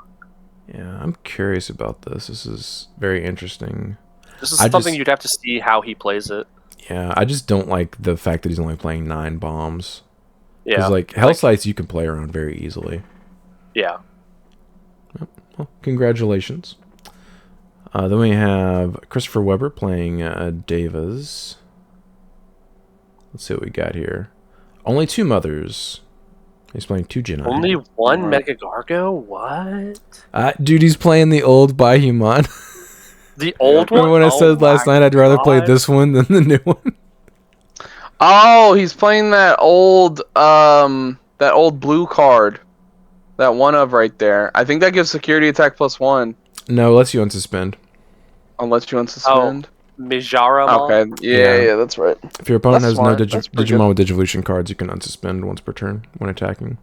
Dude, this is legitimately, this is better than the new Baihumon. Yep. Yeah, 100%. Yeah, kind of Agreed. crazy. Yeah. 2 Jedi's and only 2 mothers.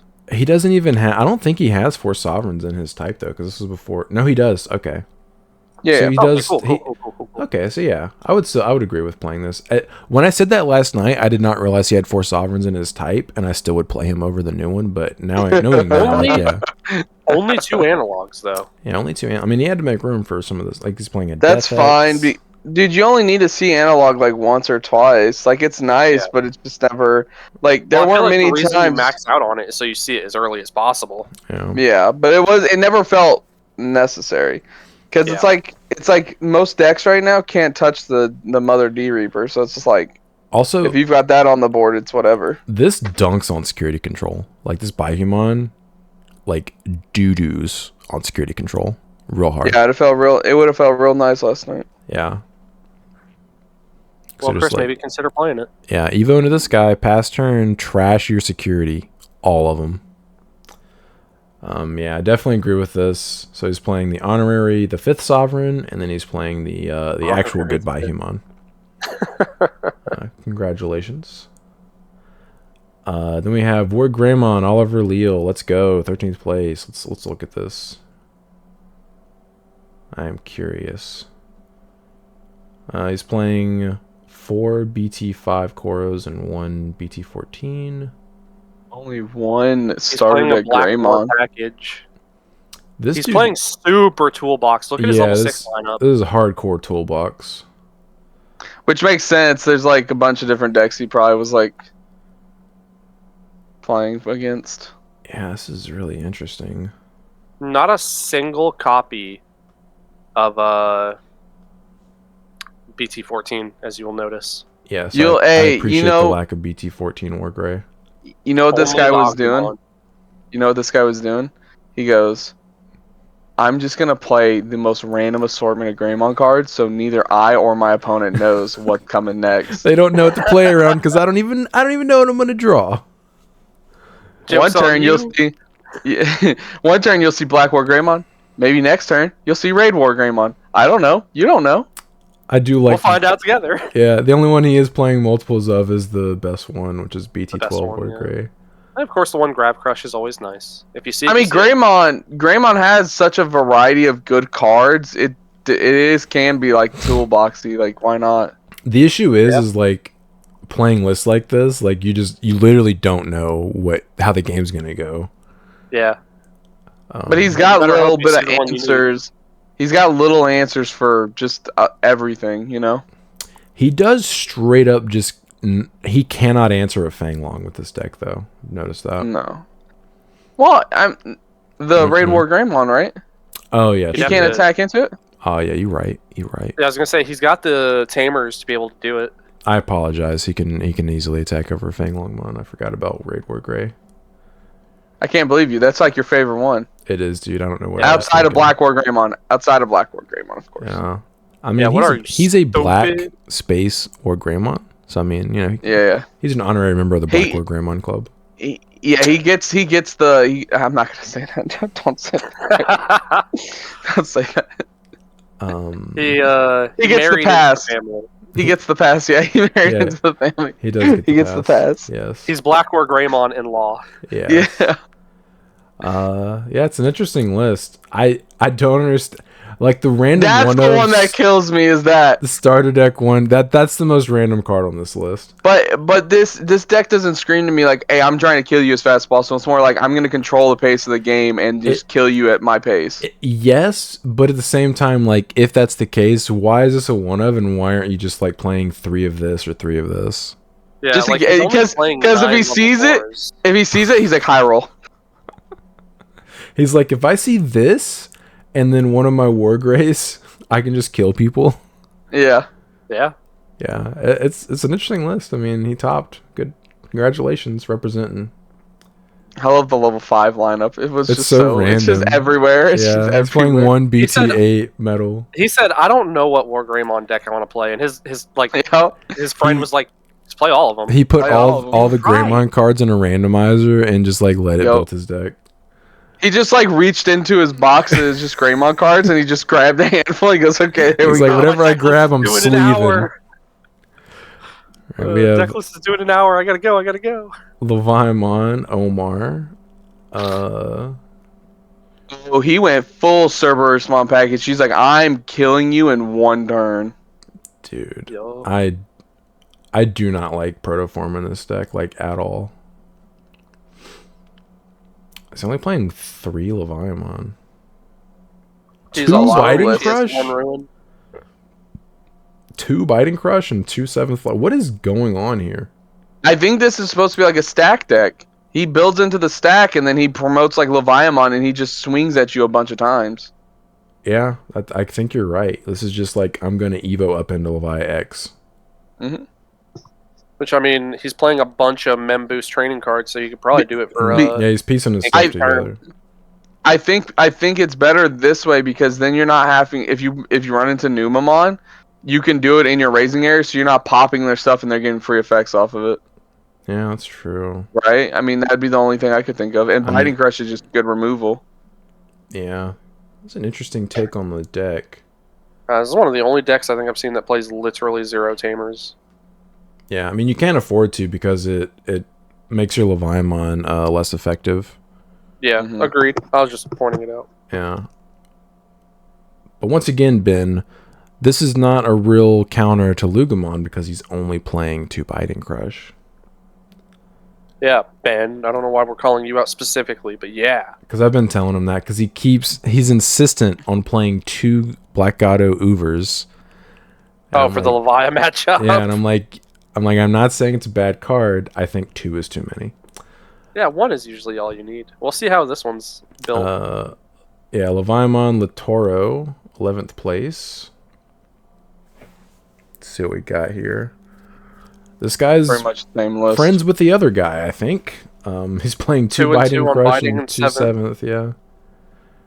This guy's 2-2 on the Proto and the X Antibody. I get why you'd want to play Proto, but at the same time, like, it feels so bad if you have like one of these guys already on the field and you have a Levi X and Trash and like you have a way to like trigger it, but you can't tuck the Proto form. Yeah. I just don't see the difference in just swinging and then triggering the X antibody to Evo into it. And Right. yeah, this is definitely the similar kind of idea. This guy's like trying to Evo up into the Levia. Yeah, the vibe of the deck is the same. Yeah, this guy's definitely friends with the other guy. Congratulations. Then we have Jorge with security control in 10th place. Let's see what we got here. Much more standard than the last one, I would say. This guy's But playing still even less bombs. He is. Yeah, it's still not the same number of like bombs, but he's playing the Lament Avenge package. Yeah, I don't. 3 Lonky, 1 Wyverns, 4 Degradation. I just don't agree with that. Almost maxing out on Shadow Seraphi. He's running 3. Yeah, I mean, like he's playing a lot of megas, and like a Zulong Ace is okay if he's in your hand if you don't have a level 5, because you can just hard play him and get his effect. But if you have Shadow Seraphi in your hand and it like starting to clog and you don't have a level 5 on the field, it's really bad. Yeah. I don't agree with List playing these few bombs, because if your opponent is smart enough to start hard playing stuff on you, you will run out of bombs and you will lose. Yeah, maybe that's why he's playing 2 Death X. Probably, but I mean, if you prevent or minimize that strategy. If you're playing against security control correctly, when you play into Death X, you have to have an answer in your hand for it. Just ready to go. Yeah, assuming your deck plays one, which ideally it would. In this format, I think you have to. Death X is everywhere. I agree, and it's the same thing as like Fang Long. Like you have to have outs to those 2 cards. Yeah, agreed, 100%. Yeah. Congratulations. 9th place, Mirage. Let's see what we got. Hey, it's a Mirage deck. It's Mirage. Look at that. Look at that, Mirage. Yep. Congratulations. Nume, 8th place. Let's see what we got here. Purple or black? It is black. Not playing the Agu X. Yeah, 2 Louis. This guy's poor. He doesn't have any ruin modes. No ruin modes. He has a Death X though. 1 of Pillow. 2 HJs. Interesting that we're seeing more and more of that. Someone must have started a trend. I mean, it's a good card. A great card. It is. I'm assuming that they started playing this because otherwise they literally can't out a Fanglong. If I have a deck that can play it, I almost always want to put it. I'm like, do I have room for this? Do I have room for this card? Yeah, I mean, it's definitely a very good card. I wish its security effect was better, but yeah, it's... Yeah. At the same time, yeah. I wish it did minus 12k and then added a hand. Oh my god, that'd be so broken. That would be a 4 of in every yeah, going forward. I wish it just did 15k out of security. If it did 15k, I would play it over Wyverns. Bump it up 1 play cost and do minus 15. Yeah, I'd be okay with that. Why they didn't do minus 15 is because they just hard replaced Wyverns. I mean, you have to have bodies in play in order to but really... decks like that, that's easy. Yeah, but I mean, sometimes your opponent chokes you to 1 and you have to answer their boss monster or lose. Yeah. Yeah, congratulations. Then we have Lugamon at 7th. Let's take a look here. Hey, it's Lugamon. Yeah, 2 Crimson, 1 Delicate. Okay, yeah, he's making more room for the red options. Mm-hmm. He cut into his level 4s and cut into his level 4s to do it. Yeah, he's playing 8 rookies, bunch of level 4s, 1 Chimera. He's not playing any Fangs, so like if his fins get trashed, he has no way of getting them back. Yeah.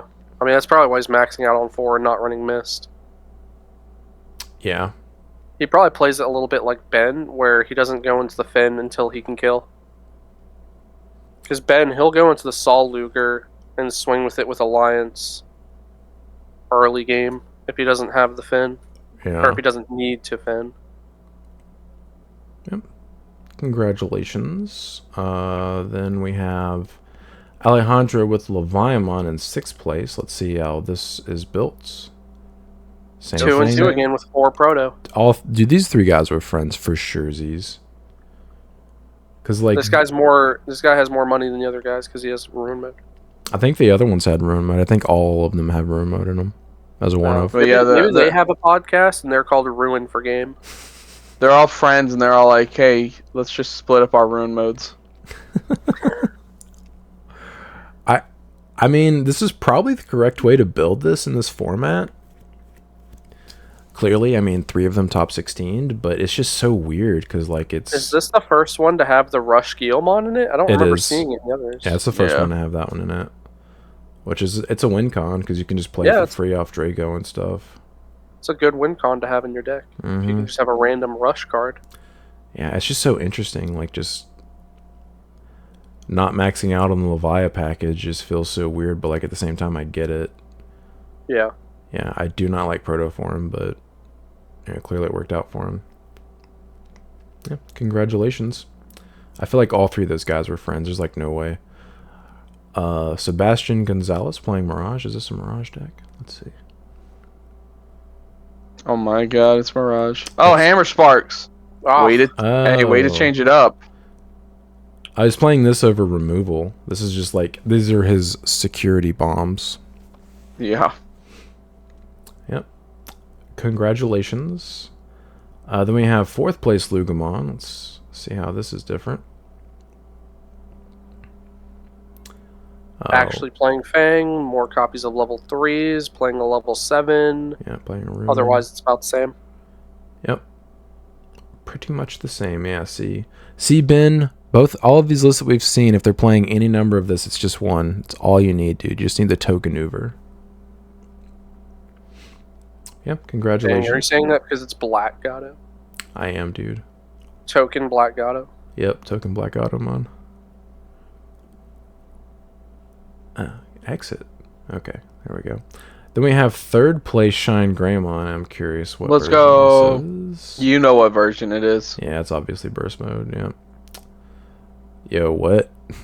What? What? What? What? Okay, I guess. Yeah, I mean, this guy was straight up just, like, trying to kill people. This is just all gas, no brakes. I understand, in, like, playing this, because, like, I have been tempted by this, and the thought process is, when your opponent clears your board, if they check your security and check one of these, you immediately can Marcus them again on the next turn. It's really bad for them. Yeah. At the same time, drawing this card feels absolutely terrible. Awful. So bad. I mean, I can see it, but at the same time, I'm not feeling it. Does that make How do sense? you feel about the rookie lineup? I understand it. If you're playing the red base, playing Agu X makes a lot of sense because it's another searcher in the deck, and you're just trying to see your pieces. Yeah, I mean, this is probably one of the best ways to build the burst mode version, is you're just trying to be as consistent as possible, because if you see your pieces, like, you just kill people very quickly. Chris, take notes, Chris. Yeah, like, I mean, this is minus the Geos, and I think the Crimson Blaze, because I think in mine I have the what's it called? The 5-cost one. Sunrise. And I think I'm not playing the Agu X, so maybe I'll put that in. Yeah, if you're playing red base, it makes sense because it's a dinosaur, so like it doesn't conflict with anything, and it's just another search card, and it's also Agumon. Yeah. Yeah, this guy's just, I do like this list. I mean, it has so much searching. Like I can still understand even just playing 4 megas. I think this is for the Lugumon matchup. Probably. And probably the And Numa. And you can Numa, their stuff and they can't float. Yeah. Yeah, congratulations. Definitely a solid looking burst mode list. Yeah, if you want to counter both of those decks, you just play Ruin mode. Yeah. Yeah, Ruin mode does beat the burst mode version if you're playing each other, because if you Ruin mode them, they can't turn the Marcus into Digimon or they just die. Yep. Then we have Nume, purple base. Yeah, I mean, it's pretty standard with a couple texts like the Digimon Emperor. Yeah. Seems solid. Yep, I'm noticing people are not playing for this anymore because it absolutely sucks to draw if you do not have one of these Demimeras live. Yeah, what are you going to do? Only hard playing play so it? many rookies. Yep, congratulations. Then we have Mirage, first place. Let's take a look at this. Hey, it's a Mirage deck. He's friends with the other guy. He's playing 3 hammers. What is happening, dude? Yeah, what is up with this Tama lineup? What is happening? Why? What is this in here for? Who are these people? I don't get it. We saw someone do this, I think, last week. This makes no sense. Yeah, we did. And we had the similar questions for it. Guys, maybe we're wrong. Have you considered that maybe we're dumb ones? Yes. Always. Because he's got first place, guys. Yeah. I don't know if you saw Sean, but the Shine player was playing 5 Tamas. I saw. Yeah, he was playing. I think 4 BT15 Koros. Yeah, one BT5. BT5 Koro. Yeah. This guy's never been ruin moded. Clearly. I don't think any of these people have been. But clearly they haven't, They're dude. all We have not seen a playing Korikaku in any of these lists. I just strongly disagree with that. It's so funny too, because on the Digimon page, somebody asked, like, why are blue decks playing Korikaku if you can't get his stun effect? And literally every comment was ruin, because ruin mode exists. Ruin mode's really good in this format. Yeah, ruin mode has an effect. Yep. And if you have them down to 0 security and you're like, I have a hybrid in my hand, they lose here and they ruin mode you feel really, really bad. Yep. Really bad. Yeah. Happened to me last week. And I was definitely not salty about it. Yep. Widowy hit the gwitty. Widowy hitting the gwitty right now. What am I missing here? Is that like a thing now? Brandon, you wouldn't get it because you don't play the Korikakumon, okay? Korikakumon is Widowy. Korikakumon is Widowy hitting the gwitty on Shine Quaymon. Widowy hitting the gwitty. What are you guys on about? What are you, a boomer? Clearly. Yeah, I guess. Why'd you close that, I'm the youngest person here, but I guess I'm a boomer. Sean, why'd you close that stream? We gotta go straight into card reveals. He did it again. I was just waiting. I was trying to tell him, but I was too busy widowy hitting the gwitty. Every time, dude. Every time. My disappointment is immeasurable, and my day is ruined. Yes, exactly. Brandon is widowy not hitting the gwitty. Bro, I'm gonna hit you. Okay. I'm pulling it up right now. I don't know where we were at. There's a lot to get through this week. I don't think there's as many as we thought, but maybe I'm wrong. I scrolled up pretty quickly, so maybe that's. Well, we're also getting high res of some. All right, it's No, I already found it. Yeah, it's the Gatsumon. Mm-hmm. Because I remember Snow Augur was the last one, so it was pretty easy for me to find my spot. No, dude. Snow Agumon? You mean God? You mean Ice Sweet? Yeah, that was literally your fault. You said Ice Sweet, and my didn't even register that that's not what that word is. Looking back on it, I thought it was spelled Suite. I would hope. Not sweet as in WEEET. Yeah, I would hope that's. I mean, obviously. That's just dyslexia getting to you. That's not how dyslexia works. That's not how you work. Also correct. That is also a factual statement. Yes, everything you have said is correct besides the first thing. All right, weekly reveals. We have another EX7 card, Gatsumon. Evos for 2 on... Please be good. Please be Evos good. for 0 on a level 2 with NSP trait. I was about to say Evos for 2 on a level 3. Oh my god. Yeah. It's unplayable. Yeah, it is a blocker, and its inheritable is Reboot. And it Evos for 0 on green or black as well. Okay. What do you think... What do you think? I mean, giving green Reboot. Yeah, that's pretty good. Not really. This is a pure black card. I know, I was going to say, like, yeah, okay. It gives black access to green Tamas for some reason. Yeah. What do you think they would have to put on a level 3 to make it Evo for 2? Like, what would they have to put on a level 3 to do that? Everything. I think it'd have to be like a Death X type effect for you to like actually put it in your deck. Like it'd have to be something just stupid insane. It's a level 3 that hard drops for 3 and has like rush. You know what? You know what? You know what card it would be, Brandon? It'd be the Agumon from the movie. Oh, the big boy. Yeah, he's huge. He's like building the size size. of a Greymon. Well, he would have to have some really ridiculous effect to warrant a spot in any deck if he evoed for 2. Well, yeah, he could be treated as Greymon, so you could just skip your level 3 and go straight to a level 5. You know what's funny is we do have rookies that evo for 2. I forgot about them because they're so bad. Do we? Oh yeah, The 2 drops. The 2 drop. Too. Yeah, I think they're 5k or they're either 4 or 5k. Yeah. They're like Rookie Rush. massive. Yeah, they're garbage. Yeah, they're 2 drop Nillas that also evo for 2. So like you'd never evo them. Oh my god! Everyone, delete those comments right now. Okay, we remembered. Yeah, We remember. I remember specifically in the format when we first got those cards in the pre-release, one of my opponents evoed into one of them in Raising, and I moved the memory gauge, and they were like, "What?" And I was like, "It evos for 2." And he was like, "Oh." And I'm like, "Yeah, you just passed turn on that. Thank you." Thank you. Thank you. Eldradimon. Interesting. Evos on top of a level 5 with NSP trait for 3. Otherwise, Evos on top of black for 4. If you're curious, NSP I believe is Nature Spirit. Okay, thank you. I was curious. I assumed because every time you said NSP, it felt like you had a question mark at the end of that. I did, dude. I was like, what does that mean?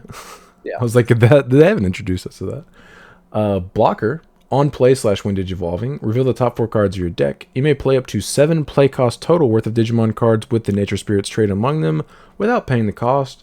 Put the rest on the bottom of your deck. End of your turn. Once per turn, 2 of your Digimon may DNA Digivolve into a Digimon card with the Nature Spirits trait in your hand.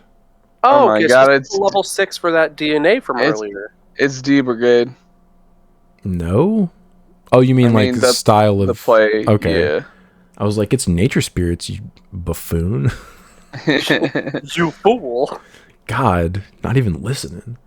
God. Yeah, that's just a higher quality of the DNA I was just referring to. Yep. That looks really weird. What in the hell is that? Like some kind of Aztec thing? I want to say this. Why does its face look like that? Why is it like, I'm cute and adorable? I just want to throw this out there. Okay. God, I don't want this to come across as like whiny and complaining, but I'm getting really sick and tired of the art team just throwing as much as they can on these cards. It's so busy looking. There's definitely a lot happening in the image. Like, why is there so much going on in this card? Like, go back to like BT1, and the cards are so simple. It's just Magna Angemon standing there looking beautiful. It's just War Greymon holding a heart. It's just Metal Garurumon firing his Kakaitis breath. But this one is just like, put grass in there. Make sure his toesies are in frame. Make sure he has lightning going off. Make sure he's got water going off. Like, did we read this effect last week? We did. I remember we said, it seems interesting. We just need to know what it does in its actual deck. Okay. All right. Just making sure. I couldn't remember for sure. We also read this guy as well. This is just higher guy. quality of him as well. She is new. Ariza. Start of your main phase. If your opponent has a Digimon, gain 1 memory. All turns, one of your tokens or Digimon with the puppet trait is deleted. By suspending this tamer, you may play 1 level 3 Digimon card with the puppet trait from your hand without paying the cost. Oh my god. Includes your tokens, the tokens too. Yeah, so you can recycle your level 6's protection almost indefinitely. I mean, you can only do this once. It has to suspend the tamer. Well, what I'm saying is, like, it kills one of the tokens, plays another token, now your level 6's protection is live again. Yeah, it definitely will make it much harder to out if they see multiples of these. Yeah, if they see multiple, yeah. Interesting. Then we have another Shumon from EX7. Your turn with Digimon would Digivolve into a Digimon card with the puppet trait, reduce the Evo cost by 1. That's always good. Inheritable, your turn, all of your opponent's secured Digimon get minus 3,000 DP. Also That's very also good not because there was no way to give the level 6 extra DP. It was actually kind of squishy. It's interesting, and I understand why they're doing it, because I'm seeing more of this in yellow cards. Instead of increasing their DP in order to increase their chances of surviving versus security Digimon, they're just doing this, which makes more sense in yellow. Yeah, it makes more sense in the archetype. Yeah. Or the color. Yeah, because I think that came up against my yellow vaccine. He like attacked in my security and he had a 12k and his Digimon was 12k, and I was like 12k and he's like, oh yeah, and he went to like delete it, and he was like, oh wait, I have the Magna Angemon. It's like extra DP, and I'm like, since when has yellow done that? Like, what? Why do you guys have that? That's so Why is that a random. thing? Yeah. What card are you talking about? I think the BT1 Magna. yeah, BT1 Magna. Exactly. Oh, you mean it's the inheritable. security It's control player? yeah. Okay. I think you said yellow vaccine, and I was like, they don't play Oh, BT1 did I? Magna. You may have. Yeah, my bad. Security control. In my brain, heard yellow vax. I don't know what you actually said. I probably said yellow vaccine. Okay, yeah, BT1 Magna. Yeah, it's like one of the only cards that gives him extra DP. Yeah, I was like, why? Real quick, before we talk about the card effect, we talk about the art. How Falcomon is so bad at being a bird, he needs a kite to fly. True. Oh my god. That's Who's holding that embarrassing, string? dude. He's a bird. Who's holding He's a that string? burb. No one. I mean, I Anyway. guess someone is down there, but... Anyway, to the effect. Terramon. Your turn with Digimon would Digivolve into Digimon card with Bird or Avion. Reduce the evo cost by 1. Okay. Inheritable all turns once per turn. When Digimon deletes an opponent's Digimon in battle, gain 1 memory. Yeah, it's already better, way better than the starter deck cards. Like Mhm. the EX set cards are actually like legitimately viable. Yeah. Interesting. I mean, reduced evo cost and memory when you swing. I mean, yeah. Yeah, I mean, it's definitely not bad. Then we have a bunch of these. Let's see. Oh, this is the 2 new level 6s. So I believe this is Zephagamon. Yeah, we don't have an official translation for his pronunciation yet, but I wonder if he's going to be like Zephyrgramon or something like that. some weird pronunciation, yeah. Security attack +1 and Vortex. And then when Digivolving / when attacking, not once per turn. Suspend one Digimon. If this effect suspended your Digimon, return one of your opponent's suspended Digimon to the bottom of the deck. And the rule trait has Bird Dragon type. Oh, that's really good. It's actually really good. And if you guys Yeah. remember, we already have a level 5 that unsuspends. Yeah. So he can potentially swing twice in a turn. So you Evo, bot deck something, swing, bot deck something, swing again, bot deck something. I mean, of course, you have to suspend your own dudes enough to do that, but Interesting. that's kind of crazy. Yeah. Then we have Syndrillamon, Overclock trait, and then start of your main phase / when Digivolving, not once per turn. Well, I guess that wouldn't matter in this scenario. You may play one familiar Digimon Yellow DP 3000 on deletion. One of your opponent's Digimon gets minus 3000 DP for the turn token without paying the cost. When attacking, one of your opponent's Digimon gets minus 6000 DP for the turn. I mean, okay. That's not once per I feel turn. like the starter deck one might be a little better than this. Yeah, interesting. Because the starter deck one just had protection, right? Like, I could see you still playing like some amount of copies of this, like probably like 2. Because at least it generates a token, you know, Yeah. and like Sean said, it's not once per turn. Well, the not once per turn clause on that effect doesn't matter because you're never gonna have this at the starting main phase and when Digivolving. Oh, true. Yeah, interesting. I mean, it's when attacking is not once per turn to give negative 6k to something. Yeah, so if there's a way to unsuspend, you could do that. Then we have Yuki. Sean's the mommy. Yeah. Start of your main phase. If your opponent has a Digimon, gain 1 memory. If you have 4 or fewer cards in your hand, by suspending this tamer, one of your Digimon may Digivolve into a Digimon card with the Dark Dragon or Evil Dragon trait in your trash. Security play without paying its cost. Oh, so now this new Impmon line has its own little Balmon, but it's in a tamer, not a level 2. Balmon's still undefeated. Yeah, this is also once per turn because you have to suspend it. Yeah, Balmon stay undefeated. Yeah, I'm definitely going to build this deck if it's even some semblance of good or playable. So I'm excited for it. Yeah, Sean has a type, guys. Just know that. Yeah, it's called purple. It's my favorite color. Oh, okay. Look how much purple is in this, No. dude. There's so much purple. There's purple everywhere. Yeah, her eyes are purple, dude. Then we have Impmon. It's purple and red. So this means you can definitely play the Megidramon stuff in this deck, like when it first comes out until they like flesh out the archetype. Impmon, Eva's on top of Yamon for 0, or purple or red for 1. Your turn with Digimon would Digivolve into a Digimon card with the Dark Dragon or Evil Dragon trait, reduce the Evo cost by 1. Inheritable, your turn this Digimon gets 2000 DP. Okay, so it kind of does the same thing as the rest of the Liberator level 3s from this set, just the inheritables are all different. Yeah, the inheritables are based on their colors. Yeah, pretty standard, like starting level 3 card. It's good. Yeah, I am excited to see where this deck goes. Then we have... Yeah, and we already got the Altarts leaked for the level 3s. Oh, yeah. Oh, cool. I got They look good. 0 bigger. Then we have Yamon. Inheritable when attacking. Once per turn, if you have 4 or fewer cards in your hand, this Digimon may Digivolve into a Digimon card with the Dark Dragon or Evil Dragon trait in the trash. There you go, Sean. There you go. It has a once per turn clause on it. Thanks, Bandai. Thanks, Bandai. No Balmon for you. And it's when attacking, so like even if they didn't put a once per turn clause on this, it still would have been hard to proc it more than once. But no, we have Balmon, so it's cool. So stupid. No Balmon for Sean. God, so dumb. He's so salty. I'm really curious how the top end of this deck is going to work, because clearly the goal is to have 4 or fewer cards in your hand. So I'm wondering how you get the cards out of your hand. Like, I'm wondering what benefit you get from that. Mill your opponent for every card you trash in your hand. I mean, maybe.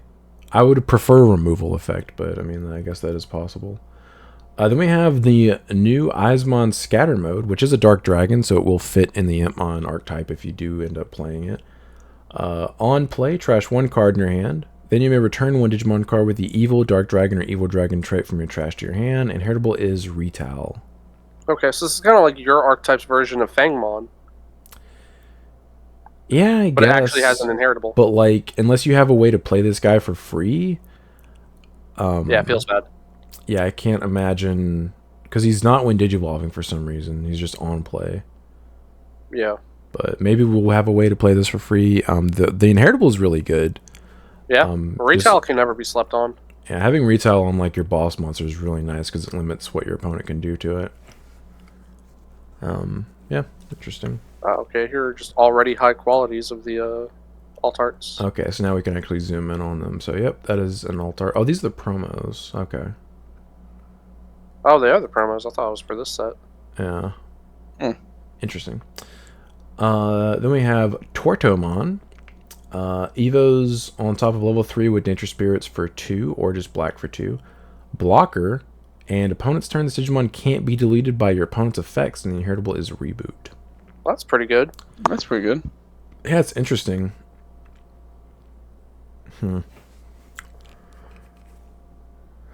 Anyways. I'm just like thinking, like, if we ever get level... Oh no, we do have level 5 aces. If we ever get good black level 5 aces... God, I was about to say, there you go, level 5 black aces. Yeah, this would be good, because it would limit... Like, depending on what color you're playing versus, like, they couldn't out this, so, like, they're forced to play into your ace card. Yeah. Yeah, interesting. Then we have Jagamon. It's level 5 Evos for 3 memory on top of level 4 with Nature Spirits, or just black for 3 memory.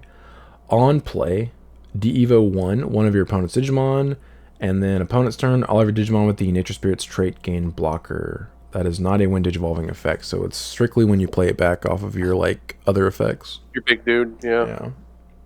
Okay.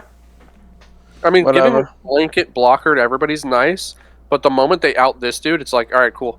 I guess my board turned off. It's like OG Sistermon Blanc and Justmon. Like, they just blow that. Out it. Yeah, and just like, okay, you don't have blocker anymore, my guy. And you're like, you right. Yeah, interesting. And that was it. So let me just. All right. Comment questions. Yogo Polo 6968 says, question for next podcast. Have you thought about recording your matches when you play in Ultimate Cups? So I have considered it, and I've also considered streaming. The issue is for streaming is it's already a lot, like mentally, like as far as like how draining it is. Like I don't know how I'd feel about also streaming because I feel like I would just like scrub out because I'd be too distracted.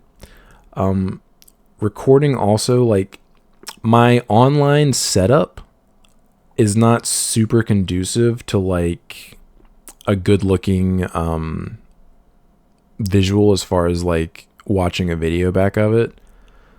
So I'm not really sure how I feel about it because like I've considered it, but yeah, and it'd also just be really polite to ask permission from the person you're playing against, and they could just say no. Oh yeah, I mean you obviously have to ask permission if you intend on posting it, but if you're just recording it for yourself, you don't have to say anything. They don't have to know. They literally don't. That's how you catch cheaters. Yeah, I've considered it, but I think I'd have to get a new setup in order to record my matches and post them on the channel, just because of I really don't think it would look that good. You'd have to find a way to spruce up your setup. Yeah, because my online gameplay setup it's really good practically as far as like them being able to see my stuff, but I just don't think it's visually appealing for watching a match back. Yeah. But thank you for the question, and also for being a channel member. Shout out to you. Then we have Crimson 35124. I really like this one. I like how he did all the research. This person put in a lot of work. Thank you for doing this. I tallied all the top 8 finishes from Post-Apocalypse Ban up until now. Perhaps you guys can discuss next podcast. We will. Thank you. We will. So we have Mirage, 19 tops. Nume. Remember, this is top 8. Top 8? Okay, thank you. Yeah. Nume, 17 tops. Levia, 16 tops. This must have been before everyone caught on, because like we haven't seen that. It is specifically from Apocalypse being banned until now. Yeah. Dava's 12.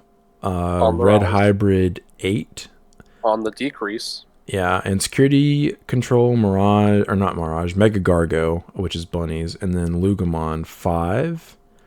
Yellow Vaccine and Shine 4.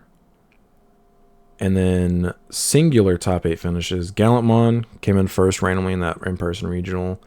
Millith, Greymon, Belphimon, Marcus Hybrid, Alphamon, Rosemon, Beelzemon was. I wonder whose that was. I don't think it was Ben. I think there was a different person got that got. Yeah, different person that got it.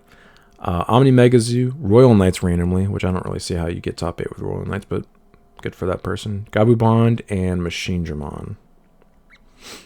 It's such a diverse pool once you get past like the first 5. I mean, all they got to do is touch up Numi and Mirage and it'd be really good. Yeah. Yeah, because like Leviamon was topping heavily at the beginning of the format, but once and then it got solved. Once the meta changed, we have like those 3 top 16s that we saw in that one tournament were like the first time I've seen it in a while. Numamon's like the newest deck on there, and look how many tops it has. It has the second most. 17. Mm-hmm. Yeah. That just means it has handfuls of it. Yeah. And I think Mirage and Dava's topping so much are mostly a function of the format, because they both have a super duper plus matchup in Anumemon. Red Hybrid was topping a lot at first, but it's definitely fallen out of favor since Numemon took off. I think it's just all the from you.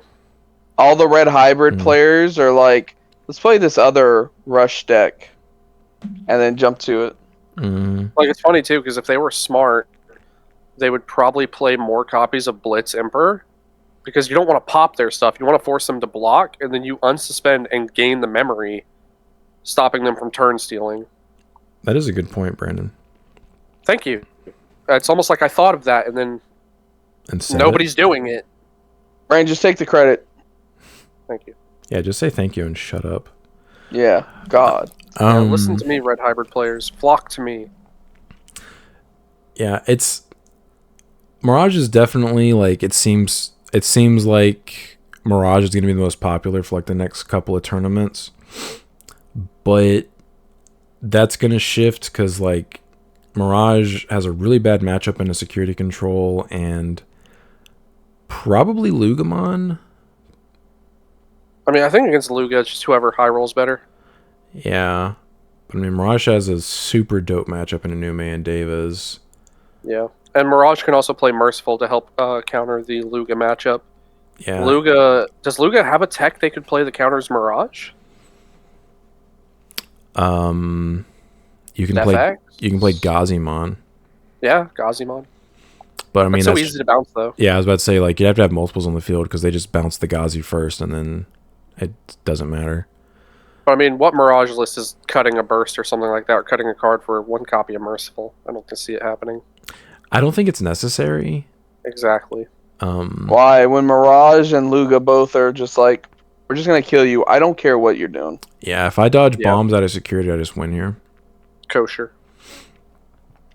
Yeah, I'm curious what people are going to start playing to counter Mirage because I'm trying to think of like what has a plus matchup into it.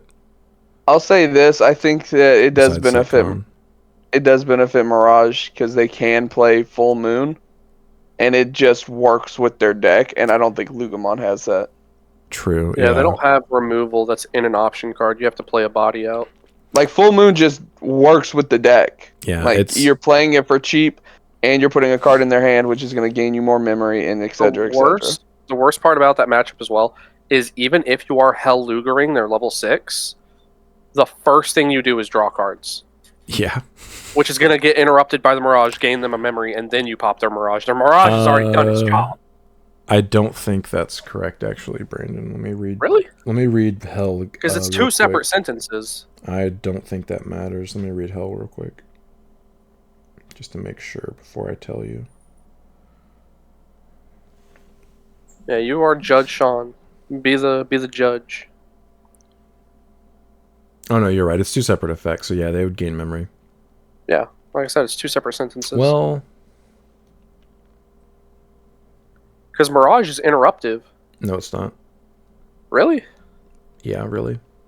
Really. It's not interruptive. You just think that because it triggers on like if you have multiple effects that are drawing cards, it would trigger after the first one. It would trigger off the first effect because it's the most recent thing to trigger is why that happens.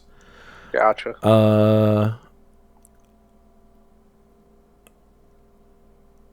I am pretty sure because their turn player, their on deletion triggers before your Mirage can trigger. Well, before your Mirage can activate. They would both trigger, but because your turn player with your Hell, you would blow it up before it actually got a chance to activate. That makes sense. So yeah, no, you don't. Unfortunately, don't get to gain memory off that. So what we're saying is, based off that guy's list, Numamon and Mirage need to be touched. Because I don't think with those two decks, if those two decks got taken out, I don't think something like Davis comes in as like we're the top deck now. Because the only reason why that deck's doing well is because those two decks are doing well. Yeah, I would agree. I think because I mean we put Davis in like tier 2 at the beginning of the format because like you have to give your opponent like 5 to 7 memory every turn, and like most meta decks like previously would just abuse you if you did that. Beast. But like a Numamon deck can't really punish you that hard. I mean, they can just swarm, but if you just fang along their board, like, okay, cool, you lose now. Yep. So yeah, like I think if Numamon and Mirage get hit, like you said, like Davis, I think goes back to being tier 2 because I don't think that deck is very good. I just think it has a really good spot in the meta right now. Yep. Red Hybrid would immediately bump back up into like topping consistently, and that's why we have to hit it too. Yeah, it would have to be. Yeah, it would be a preemptive hit. So prevent it from just being the deck that runs rampant for the next few months. Yeah, I'm curious how Leviamon would flesh out, because like Leviamon, I think Leviamon is a very balanced deck. It's like it doesn't ever feel like bad. yeah, I don't think Leviamon would need to get hit. Because like you could I don't know definitely, what you even would in the first place. I don't either, because like it would have to be one of the Leviamons. Like it couldn't be anything else, because like we just saw 3 lists that were playing 2 Biting Crush and 2 7th. So like if you cut one of those to 1, who cares? Like, no matter what, if you hit any of its core engine, being the either Levia or either option card, you're kind of just neutering it. Yeah, they do something dumb by hitting like one of the level 5s or something. No, they'll just hit another copy of Gabumon. Starter deck 16 Gabumon to 1. Just to rub salt in my wounds. That's why they hit the other ones. Yeah, screw me. But yeah, I don't think Leviamon would need to be hit, because you can play around most of their stuff. Yeah. Yeah, it's definitely interesting. Like, the more tournaments we see, obviously these numbers are going to continue to have Mirage, Nume, and Devas being higher numbers. Like these Mirage, Nume, and Devas are definitely top 3. Like, because this was before, I think, the 2 tournaments we just looked at, if I'm not mistaken. But yeah, it's definitely interesting. I didn't realize there were still a bunch of Levias, because I forgot how much it was topping at the beginning of the format before Nume took off. Yep. Yeah, really shout out to this guy right here for doing all the work. Yes, thank you. Yeah, Crimson, good job, man. And we have Desmond Milers 3114. Is there a Discord for this channel or nah? So there is a Discord, and I will eventually open it up to the public, but right now it is not open, but it will be eventually.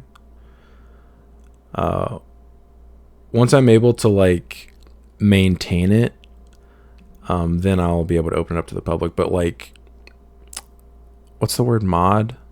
Moderating a Discord is a lot of work, and it would have to be me modding it. So I'm just trying to make sure my workload doesn't get too high, because I don't want to burn out. Good question. Good question. Good answer. Yeah, and then some douche knuckle made a comment that I'm not even going to read. Is it the one who says we eat too much fast food? Because eating fast food once a week is okay, guys. Yeah, that guy acted like... That's not who I was talking about, but that guy acted like we ate fast food like every day. I'm like... Yeah, let's get this... Just because we talk about it doesn't mean we're going every damn day. Okay, sometimes will treat ourselves once a week, okay? Yeah, after we talked about it last week, did we immediately go to Culver's? Yeah! And guess what? That was the only time I had fast food the entire week. Yeah, I would feel hella good. I would feel awful if I ate fast food every day. Like, I know better than to do that to myself. Like, yeah, we definitely don't eat too much of it. Oh, yeah. Also, somebody said that we had funny opinions on the Deva Aces, considering we haven't played the deck yet. Well, now we have.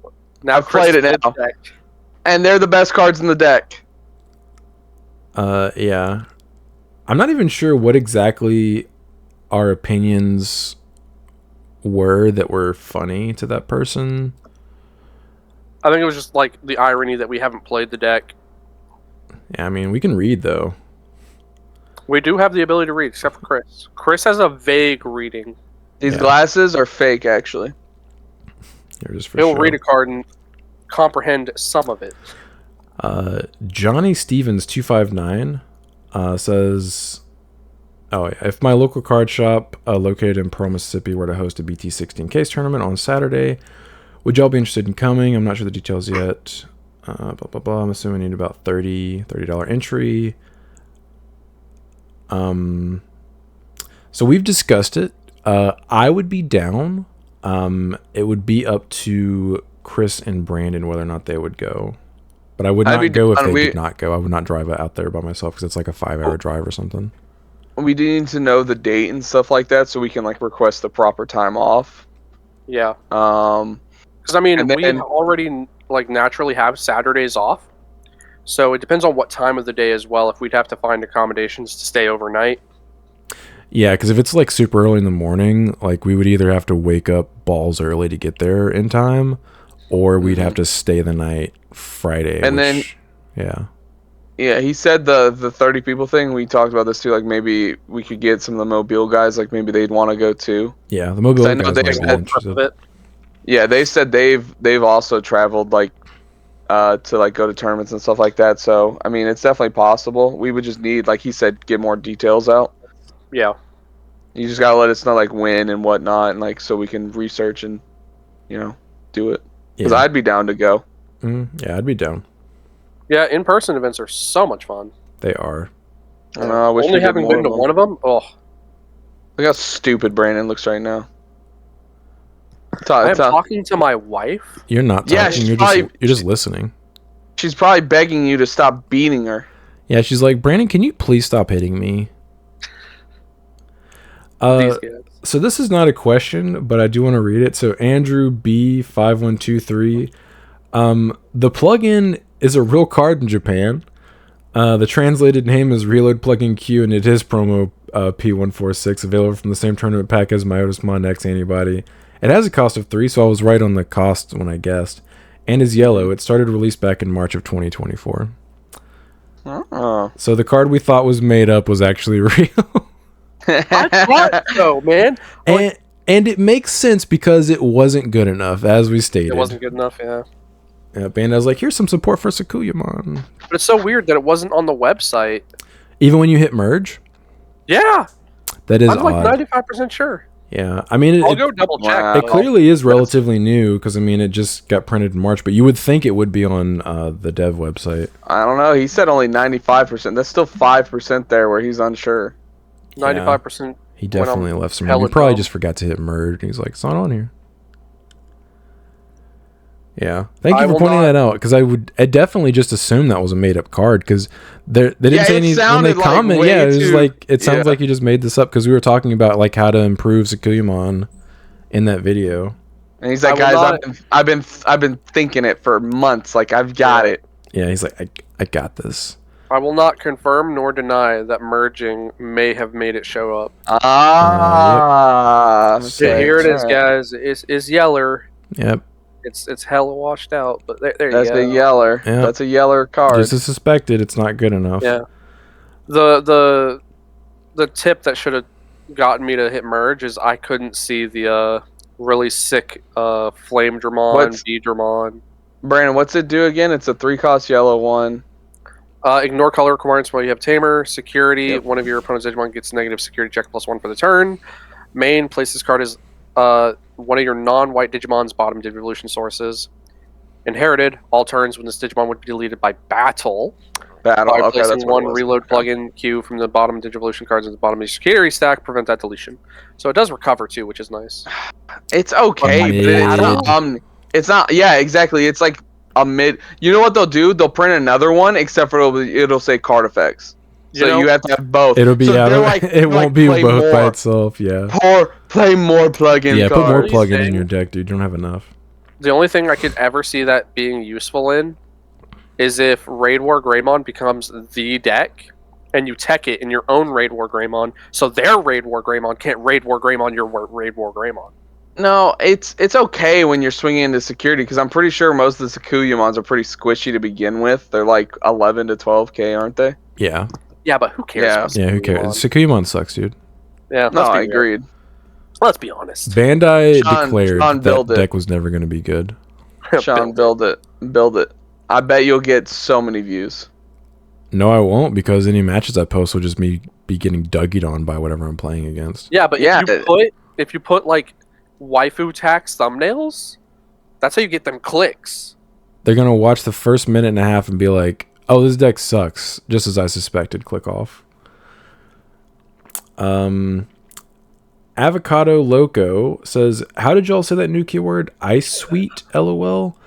That was 100% Brandon's fault. Yeah, I misread it.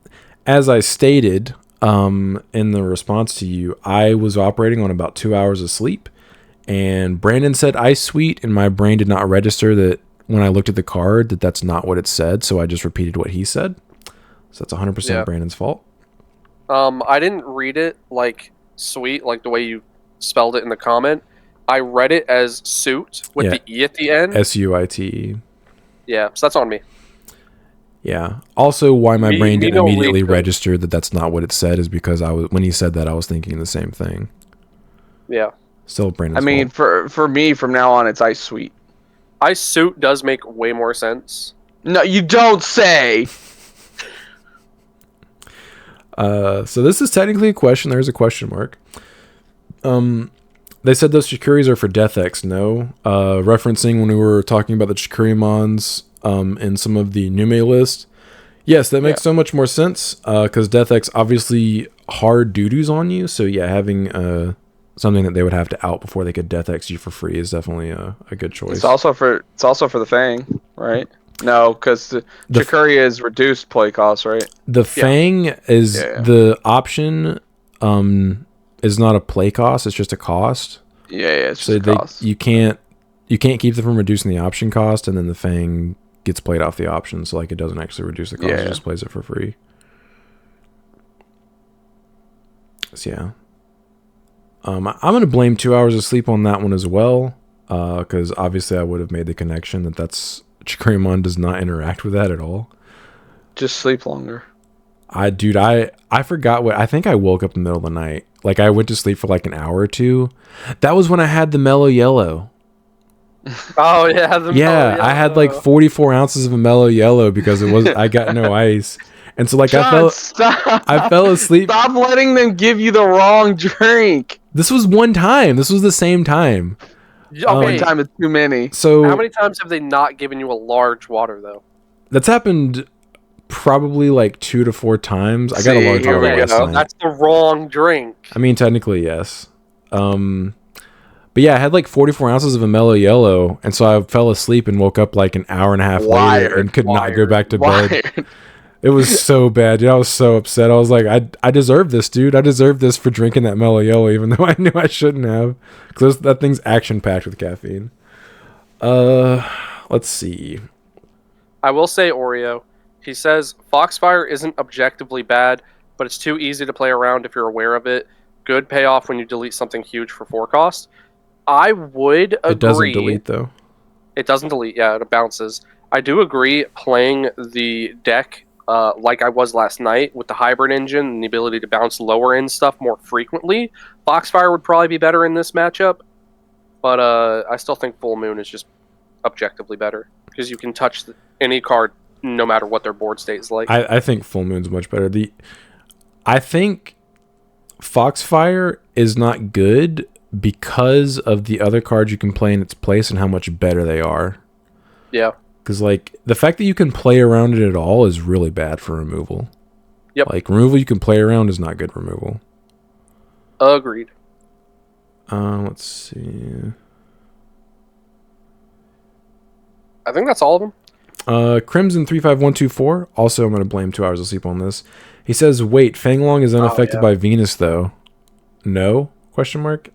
Yeah. Correct. Once again, that was just 2 hours of sleep talking. I forgot Fanglong is unaffected by Digimon. So dumb. So dumb. Venus, very good card. Yeah. If I have a migraine or I'm operating on low sleep, I am really stupid. Go back to the podcast and start putting check counters on what we talk about. God. I just post a reaction video of the pod and I'm like, yep, stupid. So dumb. And then the first comment was the guy saying you can just disregard all my Bond opinions. And so I am okay with criticism. In fact, I encourage it, but it needs to be constructive criticism. Articulate. Just saying that someone is clearly dumb or bad or whatever, and not disgusting, and not clarifying. It wasn't me. It was not you. It was me. Sean pulled the Chris. It's so hard to control myself when I'm talking Getting about upsetty spaghetti. I'm not even upset. Mellow Yellow's got him so mad right now. That was like 2 weeks ago, dude. I know, that's what I'm saying. Lives in your But head rent-free. you're So- thinking about it right now. You're like, this damn mellow yellow. No. So I encourage criticism. I love it. It's how you get better at things. But when people are like, "Oh, this is bad," or "Oh, you're bad," or "Oh, these opinions And don't are give bad," you a reason. and they don't give you any reason, I'm like, just shut up, dude. I'd rather you not say anything because, like, If you go to the deck profile, I have a few conversations with people where we're talking about changing the deck, Mhm. and that's kind of how I built the deck going forward. yeah, like if you have things you think are improvements, or like Yeah. you notice something that's bad, if you comment and say, "Hey, I think this is bad because of Y, and you can maybe do X."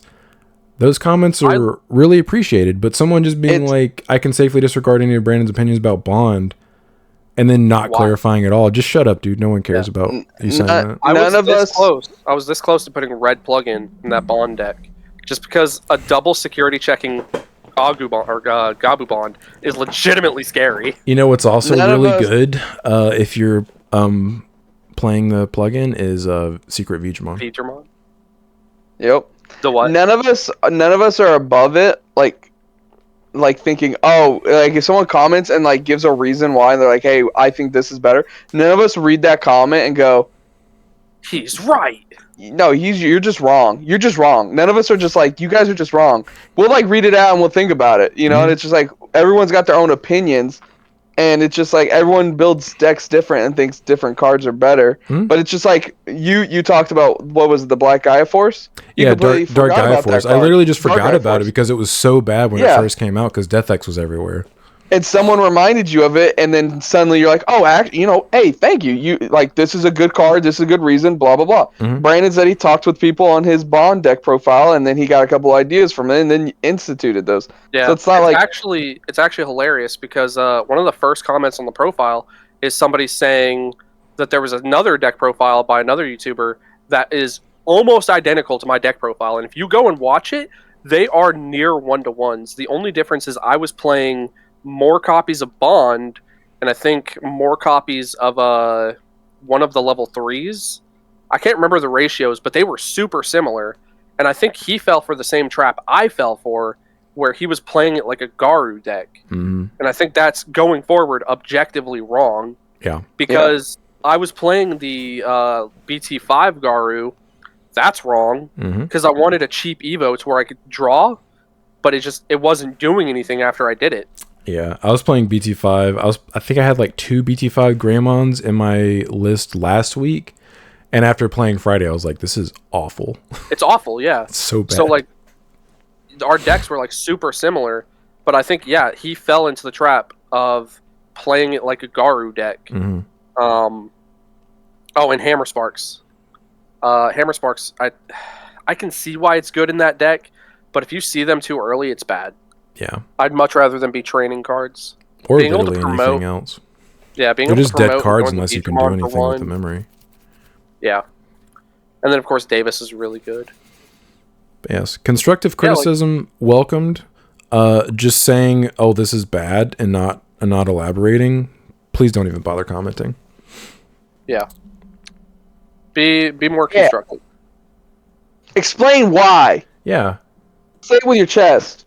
Yes. Yeah, we're not going to be butthurt, guys. Like, Yeah. That's not true. Brandon will get butthurt. He'll just won't talk about it on the podcast. He'll say it outside the podcast.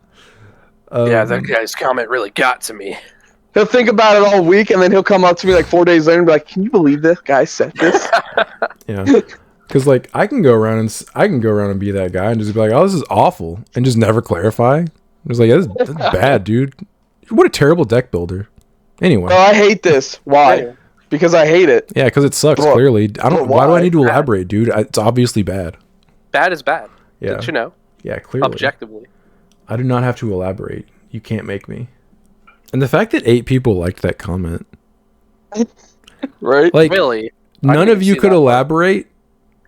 Because I'm genuinely curious what points Brandon was talking about where people were like, "Yeah, I'm not gonna listen to you." Like I don't even know. Was this on Yeah, the podcast or was this on the deck podcast, profile? yeah. It was on the podcast. Like, I re-listened to it because, I go through the podcast after we're done. And I was listening to it, and I was like, I don't think I said anything, like, objectively other than don't play Foxfire. Yeah, I don't think you said anything that I was like, what are they talking about? Like, what is this guy talking about? Yeah. What if he went to? Oh shoot, my mic. What if he went to the Bond profile? He went to and the was like, profile too. He said it in the comment, but I'm just like, Yeah. what? Yeah, that's what I'm saying. Like, what if he went to the profile and goes, they won't say anything if I commented on here? He's like, I'll go to the podcast and then comment it on here. No, I was pretty interactive with all the comments in that profile. Because I genuinely like taking people's like opinions. Like I was so close to putting the red plug in this week. I just didn't know what I could cut to fit one in. Maybe a copy of training, run 3 training instead of 4. I really don't think you need trainings in that deck. Do the outro, Brandon. How much I level 4s, I actually really liked it.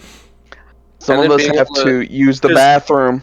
Yeah, Sean, you have to remember, I can't actively do anything with my Warp Melga unless I keep turn. Oh yeah, true. I forget about that because if I pass turn with my War Grandma, I do not care. Yeah, you're fine. Yeah, you're good. You're Gucci. That is true. With You're blowing up a Digimon. It's beneficial to Evo into it for 2 instead of 4. Yeah, that's true. And then you can also Evo for 1 into Bond. So, if you have the Melga already out. You cannot. Did you cheat anybody? I don't think so. So, the reason why you can't is because the tamer effect is the tamer effect. No, I'm talking Melga. On top of Melga. Okay. Yeah, you're right. Yeah, you can do that. No. I know you can't do it with the tamer because the tamer's Evoing him, not the... Yeah. It's not like Melga where it's a reduce of his own cost by it's himself. like his own, like, just alternate Evo condition, essentially. Yeah, okay. Yeah, no, I'm not stupid. All right, my bad. Because there's things like that where people just don't know, so I just wanted to make sure you knew.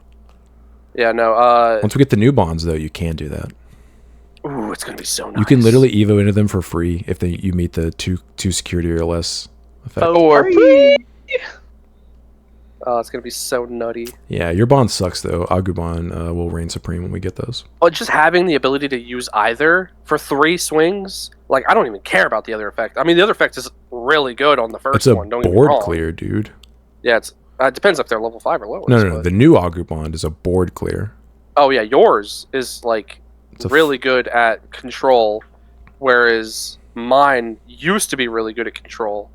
It's like we swapped. Well, it was both. Yours was really good at control and aggressing. And aggro. Yeah, that's why it was better. I mean, I was more susceptible to security because I never trashed any, so... That is true, but in a meta where it's Bond versus Bond and you can bot deck all their stuff, Gabu Bond is going to win. Yeah, unless you run into a person playing Promo Greymon and they high roll you. Yeah. Sweet. I'm about to poop my pants. I got a piece so bad. All right. See you, boys. Later. All right. This was fun. Twas.